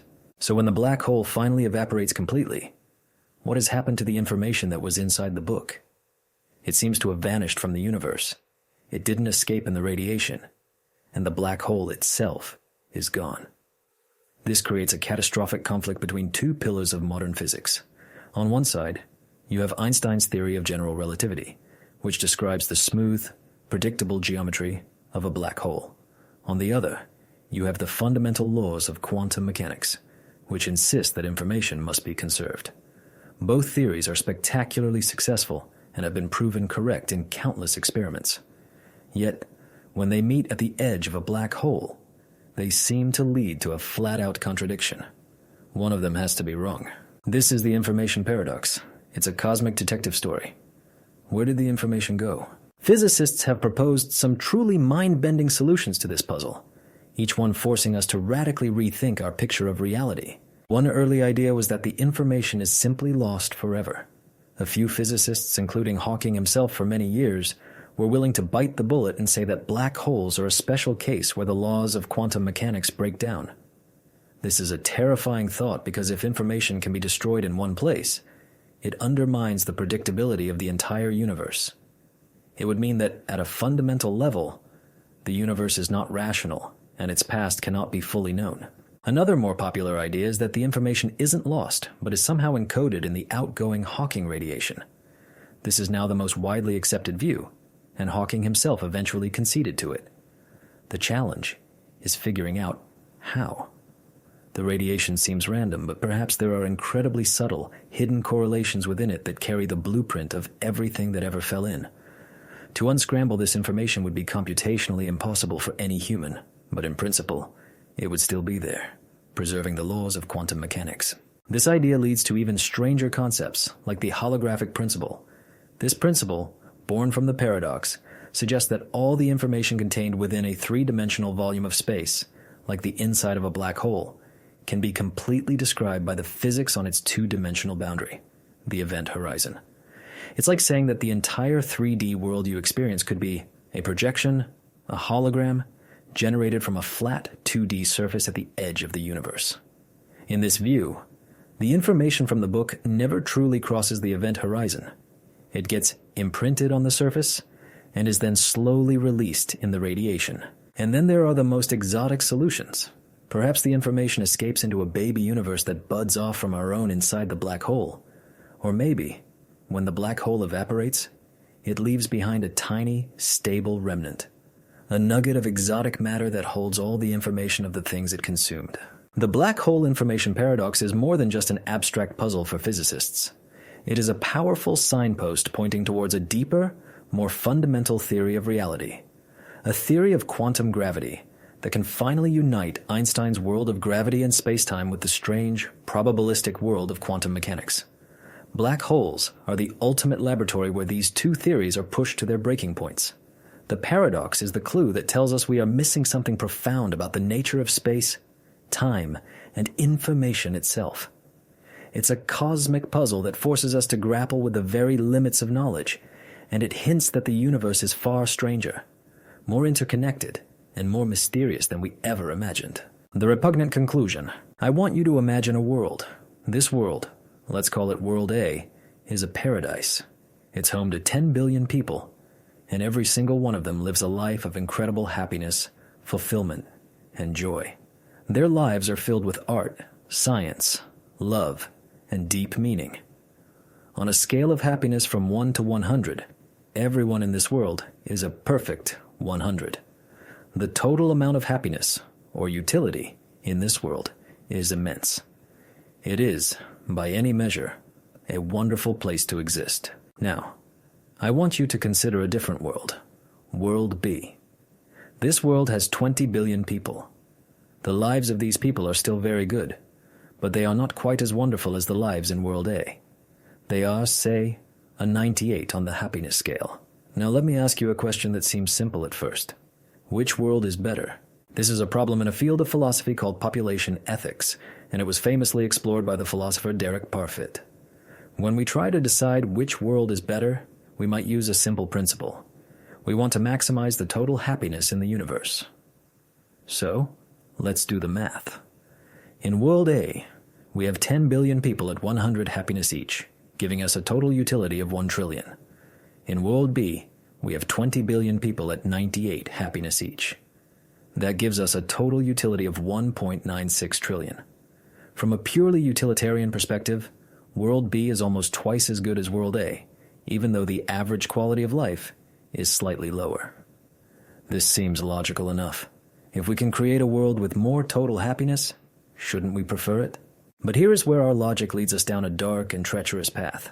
If we accept that World B is better than World A, then we must also accept that a World C, with 40 billion people living lives that are just pretty good, say a 90 on the happiness scale, is even better still. And a World D with 80 billion people living lives that are decent is better yet. We can keep applying this logic over and over again. At each step, we are adding a huge number of people whose lives are still positive, still worth living, which makes the total happiness of the world go up. But where does this process end? If we follow this logic to its ultimate conclusion, we arrive at a final world. Let's call it World Z. World Z has an absolutely astronomical population, trillions upon trillions of people. But the quality of life for each person is now barely above zero. Their lives are just barely worth living.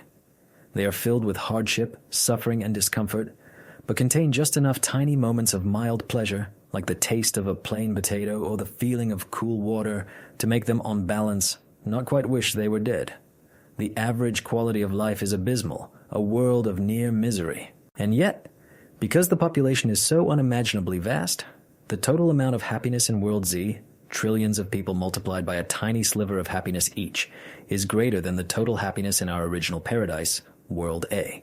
This is the repugnant conclusion. It is the horrifying realization that if we accept a few seemingly common-sense ethical principles, that we should prefer a world with a greater total amount of happiness, we are logically forced to conclude that a world of teeming, near-miserable masses is morally better than a utopian paradise for a smaller number of people. Our intuition screams that this is wrong. World Z sounds like a dystopian nightmare. No sane person would choose it over World A, but finding a logical flaw in the argument that gets us there is fiendishly difficult.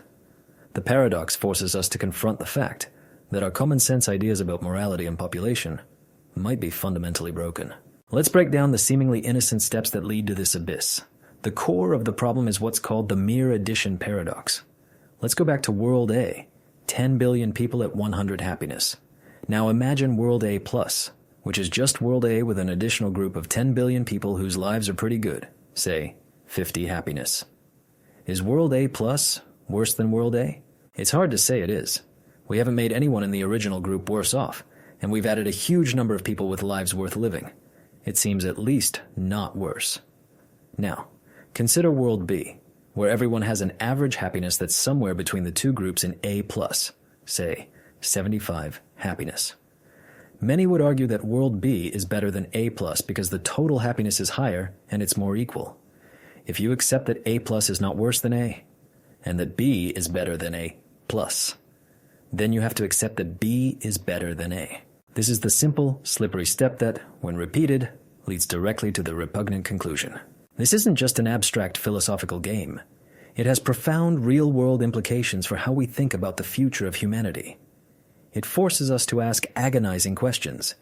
Is it our moral duty to have as many children as possible, as long as we can ensure their lives are barely worth living? When we think about long-term environmental policy, should we prioritize a sustainable, high-quality life for a smaller future population, or a resource-strained, lower-quality life for a much larger one? These are no longer theoretical questions. They are at the heart of debates about sustainability, economics, and our responsibility to future generations. Philosophers have desperately tried to find a way to escape this conclusion without abandoning logic. Some have suggested we should focus on maximizing the average happiness, not the total. This would make World A the clear winner. But this view has its own monstrous problems. For example, it implies that it would be morally good to eliminate everyone with a below-average level of happiness, as this would raise the average. It also implies that creating a new, incredibly happy person is a morally neutral act, because while it raises the total happiness, it might lower the average if their happiness is less than the current average. This also seems deeply wrong. Other theories propose more complex models, like critical-level utilitarianism, which suggests that a life is only worth adding to the population if its quality is above a certain positive threshold, or person-affecting views, which argue that an action can only be good or bad if it is good or bad for someone. Creating a new person isn't better for that person, because the alternative wasn't a worse life, but no life at all. The repugnant conclusion is a perfect paradox because every potential solution seems to create its own new, equally repugnant problems. It shows that our most basic ethical intuitions about making the world a better place are riddled with contradictions when we start to think about the people who will inhabit it. It is a stark and humbling reminder that when we try to calculate the value of existence itself, the math can lead us to a place our hearts can never accept. It is a puzzle that challenges us to define what we truly value. Is it the quality of life or the quantity of lives lived? And it warns us that the answer is far from simple. The simulation argument. I want you to look around you, right now. Look at your hands, the screen you're reading this on, the room you're in.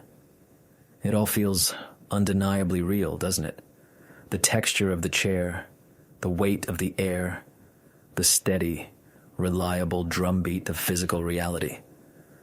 This experience, the feeling of being a conscious being in a solid, tangible world, is the foundation of our entire existence. But what if I told you that there is a compelling, logical argument that suggests this entire reality, including your body, your memories, and your consciousness, is almost certainly a computer simulation? This isn't just a plot from a science fiction movie. This is the simulation argument, a serious philosophical proposal most famously articulated by the philosopher Nick Bostrom. It's a paradox of sorts because it takes a set of seemingly reasonable assumptions about the future and uses them to lead us to a conclusion that completely shatters our sense of the present.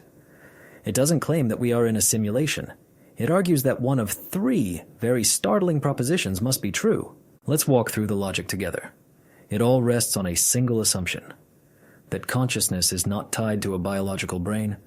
The argument assumes that consciousness is a process, a complex pattern of information processing that could, in theory, be replicated on a powerful enough computer.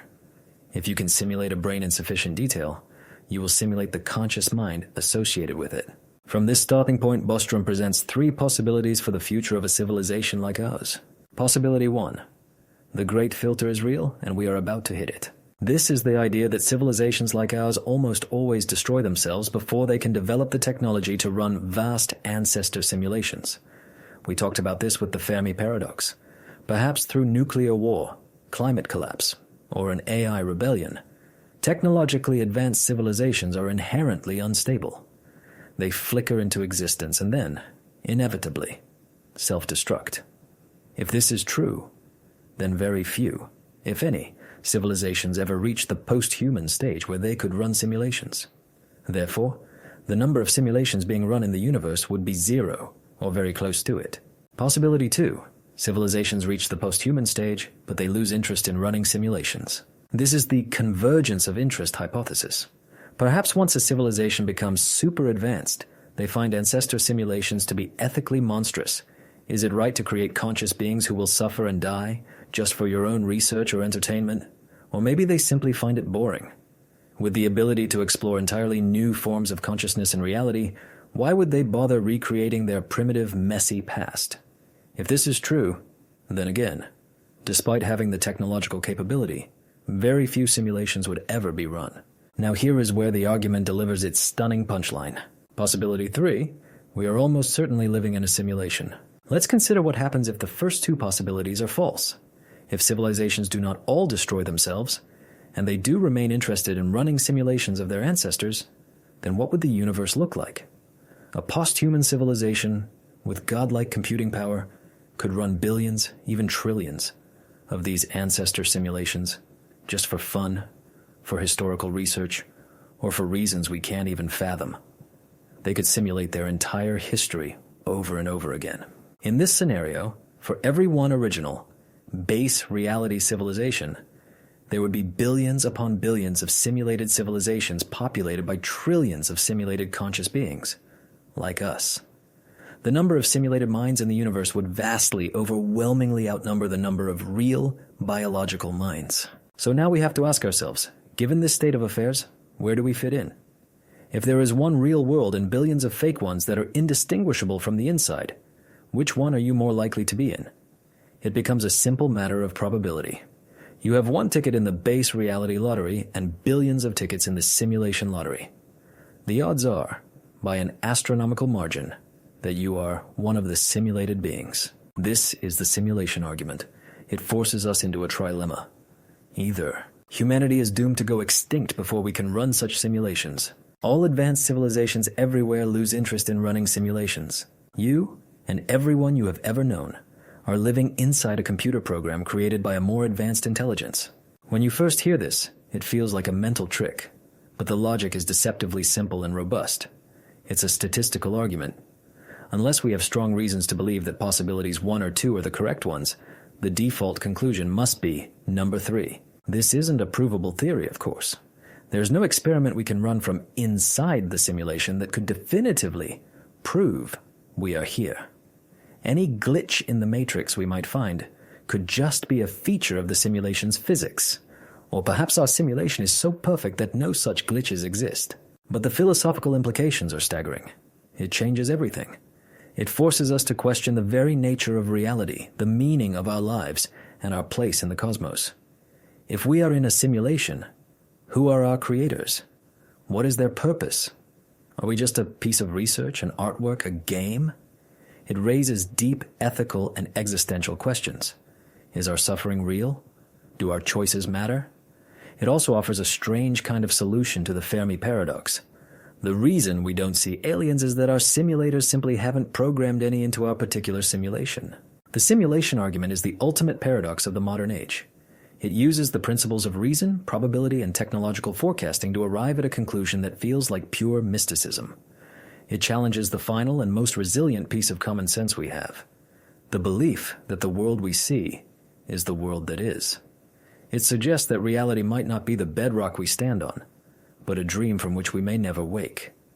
Whether you find the argument terrifying, absurd, or strangely liberating, it serves as a final, powerful reminder on our journey through paradoxes. The most profound truths about our universe might be hidden in the most unexpected and reality-shattering questions. The greatest puzzle of all might not be out there in the stars, but right here, in the very nature of our own existence. Of course, to fully meet your request for a substantial continuation, I will now write a comprehensive, in-depth exploration of one final major paradox. This will be an extensive section on the mind-body problem, a cornerstone of philosophy that is, in itself, a collection of paradoxes. The mind-body problem, the ghost in the machine. Our journey is almost at an end, but I must leave you with the oldest, most personal, and perhaps the most intractable paradox of them all. It's a puzzle that you don't need to imagine, because you are living inside of it right now. It is the fundamental mystery of your own existence. It is the mind-body problem. I want you to do something very simple. First, think of an object. Let's say, a red apple. Picture it in your mind's eye. See its smooth crimson skin, the faint speckles, the curve of its shape, the way the light reflects off its surface. Now, actually reach out and pick up a physical object near you. A book, a cup, your phone.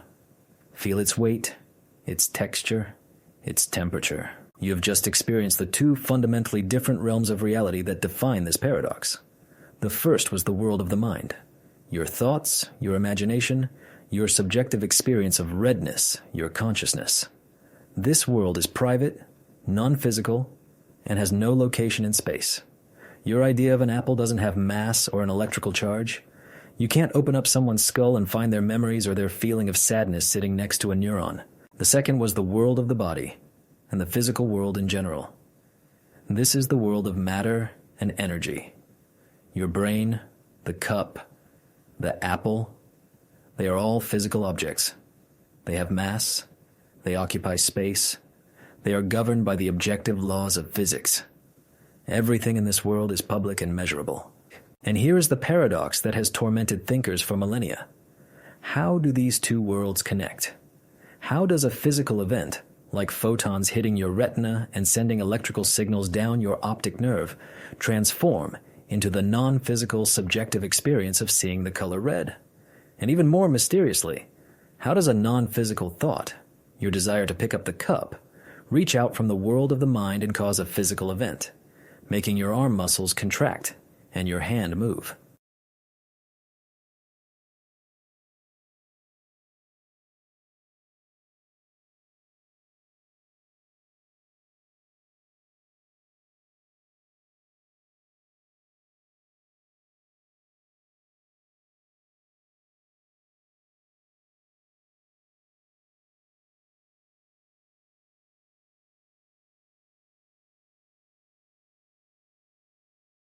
This is the central mystery. We are intimately aware that our minds and our bodies are connected. A physical injury causes mental pain. A mental thought causes a physical action. But how they interact seems not just unknown, but logically impossible. It's like asking how a ghost can lift a bowling ball. One is immaterial, the other is material. How does one push on the other? This is what the philosopher Gilbert Ryle famously derided as the paradox of the ghost in the machine.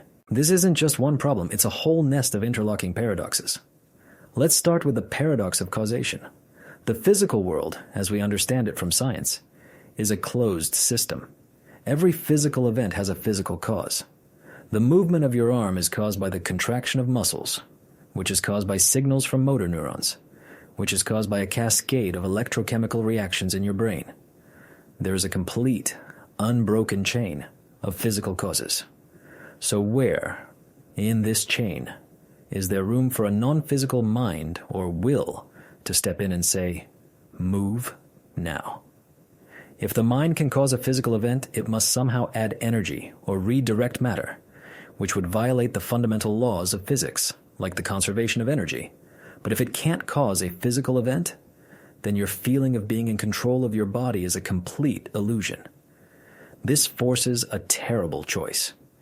Either our understanding of physics is wrong, or our most basic experience of ourselves is a lie. This leads directly to the paradox of consciousness, often called the hard problem. The easy problems of consciousness involve understanding how the brain processes information, how it sees, how it remembers, how it controls the body. Scientists are making incredible progress on these fronts. But the hard problem, a term coined by philosopher David Chalmers, is this. Why does all this physical processing feel like anything at all from the inside? Why isn't it all just dark information processing, like in your laptop? Why is there a rich, subjective, inner world of experience? Why is there a what it's like to be you? There's nothing in the laws of physics that predicts that a certain arrangement of carbon atoms should generate the experience of tasting chocolate, or feeling love, or hearing a C sharp. The existence of subjective experience, of what philosophers call qualia, is a brute fact of our lives that our scientific worldview is utterly unable to explain. It's a ghost that haunts the orderly, physicalist picture of the universe. Over the centuries, philosophers have proposed a dizzying array of solutions, each with its own paradoxical implications. The most famous solution is René Descartes' dualism. This is the intuitive idea that the mind and the body are two completely different kinds of substance. There is physical stuff, res extensa, and there is mental stuff, res cogitans. This perfectly captures our feeling that our minds are separate from our bodies, but it runs headfirst into the paradox of causation. Descartes himself struggled with this, famously and unconvincingly proposing that this magical interaction happened in the pineal gland, a tiny structure in the center of the brain. But naming a location doesn't solve the logical problem of how a non-physical thing can interact with a physical one. To escape this problem, other thinkers propose more radical forms of dualism. Parallelism, for instance, suggests that the mind and body are like two clocks that were wound up by God at the beginning of time to run in perfect synchrony, but they never actually influence each other. When you decide to raise your arm, your mind has the thought, and at the exact same moment, your body, following its own separate physical laws, raises your arm. The connection is just a pre-established harmony. This avoids the causation paradox but requires a belief in a cosmic continuous miracle. Frustrated with dualism, many modern philosophers and scientists have turned to physicalism, or materialism. This is the view that there is only one kind of stuff in the universe, physical stuff. The mind is not a separate entity. The mind is what the brain does. This solves the causation problem beautifully. Your thoughts don't cause your brain events. Your thoughts are your brain events. But in solving one paradox, it deepens another. The hard problem of consciousness. If consciousness is just a physical process, why does it feel like something? Physicalism has to explain how the water of objective neural activity gives rise to the wine of subjective experience. And so far, it has failed to do so. Some physicalists, known as eliminative materialists, take the most radical step of all. They argue that our very concepts of belief, desire, and even consciousness are just folk psychology terms that will eventually be eliminated by a mature neuroscience, just as demonic possession was eliminated as an explanation for epilepsy. They solve the paradox by claiming the ghost was never there to begin with. Our entire inner world is an illusion. Between these two extremes lies a fascinating middle ground called panpsychism. Panpsychism is the ancient and recently revived idea that consciousness is not a special property that arises only in complex brains. Instead, it is a fundamental and ubiquitous feature of the universe. Every particle, every atom, has some tiny, primitive element of consciousness. A rock has a very, very simple form of experience. A plant has a slightly more complex one.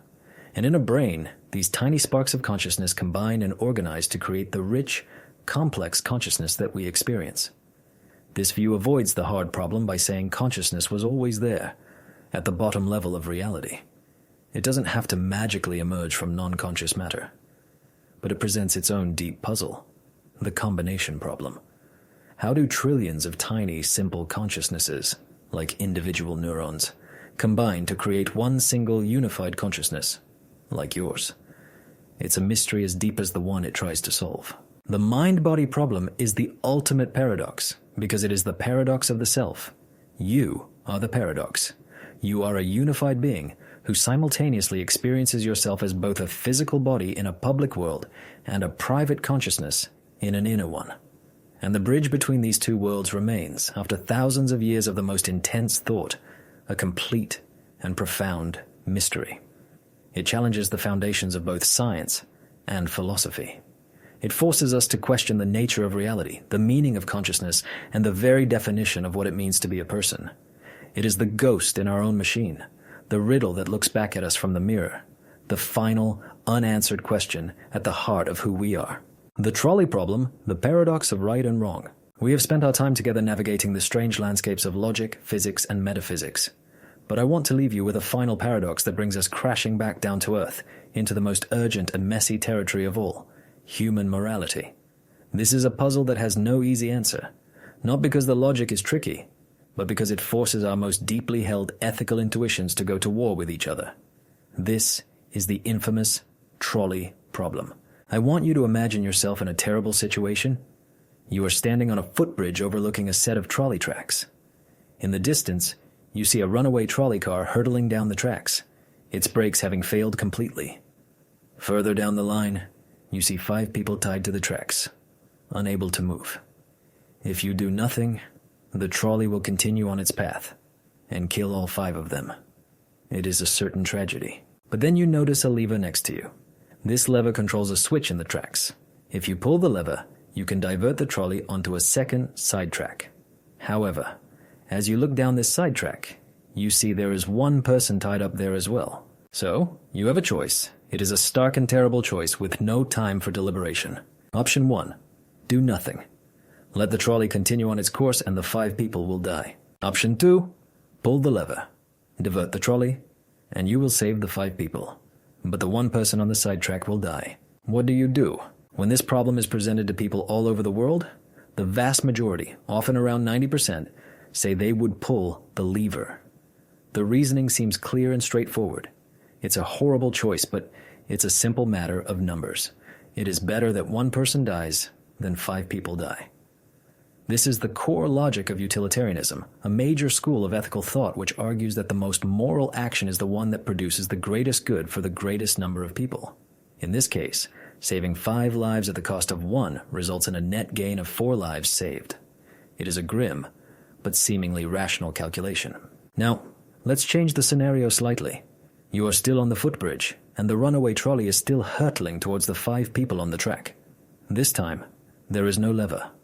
There is no sidetrack. However, standing next to you on the bridge is a very large man. You realize, with a sudden moment of horrific clarity, that if you were to push this man off the bridge and onto the tracks below, his body is large enough to stop the trolley before it reaches the 5 people. He would certainly die, but you would save the 5. So you have a new choice. Option 1, do nothing, and the 5 people will die. Option 2, push the large man off the bridge. He will die, but the 5 people will be saved. What do you do now? The outcome is mathematically identical to the first scenario. You are sacrificing 1 life to save 5.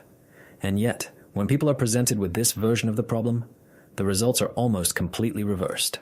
The vast majority of people say that pushing the man would be horrifically wrong. Their gut, their intuition, their moral compass screams no. And this is the paradox of the trolley problem. Why does an action that seems morally obligatory in the first scenario, pulling the lever, become morally forbidden in the second, even though the consequences are exactly the same? It reveals a profound and fascinating conflict between 2 different systems of moral reasoning that are constantly at odds within us. The first scenario activates our utilitarian calculating brain. We see it as a choice between 2 bad outcomes, and we choose the one that is less bad. It feels impersonal. The death of the one person is an unfortunate, foreseen side effect of diverting the trolley. But it is not our direct, intended action. We are redirecting a threat that already exists. The second scenario, however, activates a completely different part of our moral psychology. This is the realm of deontology, an ethical framework most associated with the philosopher Immanuel Kant. Deontology argues that certain actions are inherently right or wrong, regardless of their consequences. There are rules, duties, and rights that must not be violated. One of the most fundamental of these rules is, "Thou shalt not kill." In the second scenario, you are not merely redirecting a threat. You are committing a direct act of violence. You are using another human being as a means to an end. You are treating them as a tool, a mere object to be used to stop the trolley. And our deep-seated moral intuition tells us that this is a sacred line that cannot be crossed, no matter how good the outcome. The paradox has endless variations, each designed to probe and poke at this central conflict. What if the one person on the sidetrack is your mother? What if the 5 people are convicted criminals? What if the large man on the bridge is the very villain who tied the 5 people to the tracks in the first place? Each change alters our emotional and logical calculations, revealing just how complex and context-dependent our moral judgments really are. This isn't just a hypothetical game for philosophy classrooms. It has become one of the most critical ethical dilemmas of our time as we design the artificial intelligence that will soon be making these kinds of life-and-death decisions for us. Consider the self-driving car. An autonomous vehicle is driving down a road when a group of schoolchildren suddenly run into its path. The car's AI must make an instantaneous choice: swerve to avoid the children, which would send the car off a cliff and kill its occupant, or continue forward, saving the occupant but killing the children. How do we program a machine to make that choice? Do we program it with utilitarian ethics to always minimize the total loss of life? If so, would you buy a car that you knew was programmed to sacrifice you in certain situations? Or do we program it with deontological rules? Perhaps a rule that it must always protect its occupant, no matter what. This would mean creating a fleet of vehicles programmed to be ruthlessly selfish. There is no easy answer, and the engineers and ethicists at major tech companies are wrestling with this very problem right now. They are, in a very real sense, trying to solve the trolley problem in code. The trolley problem is a paradox with no solution because it is a perfect reflection of our own divided moral minds. We are not purely utilitarian calculators, nor are we rigid followers of absolute rules. We are a messy, complex, emotional, and context-sensitive combination of both. We want to save the most lives, but we are horrified by the idea of being the direct agent of someone's death. It reveals that morality is not a clean, consistent system of logic. It is a kludge, an evolving set of intuitions, emotions, and rational principles that have been shaped by millions of years of evolution to help us navigate a complex social world. The trolley problem is so powerful because it isolates these competing systems and forces them into a head-on collision. It is a story we tell ourselves to understand the paradoxes within our own hearts and to grapple with the impossible choices that technology and fate may one day force us to make. It is the ultimate question of what it means to do the right thing when every available option is wrong.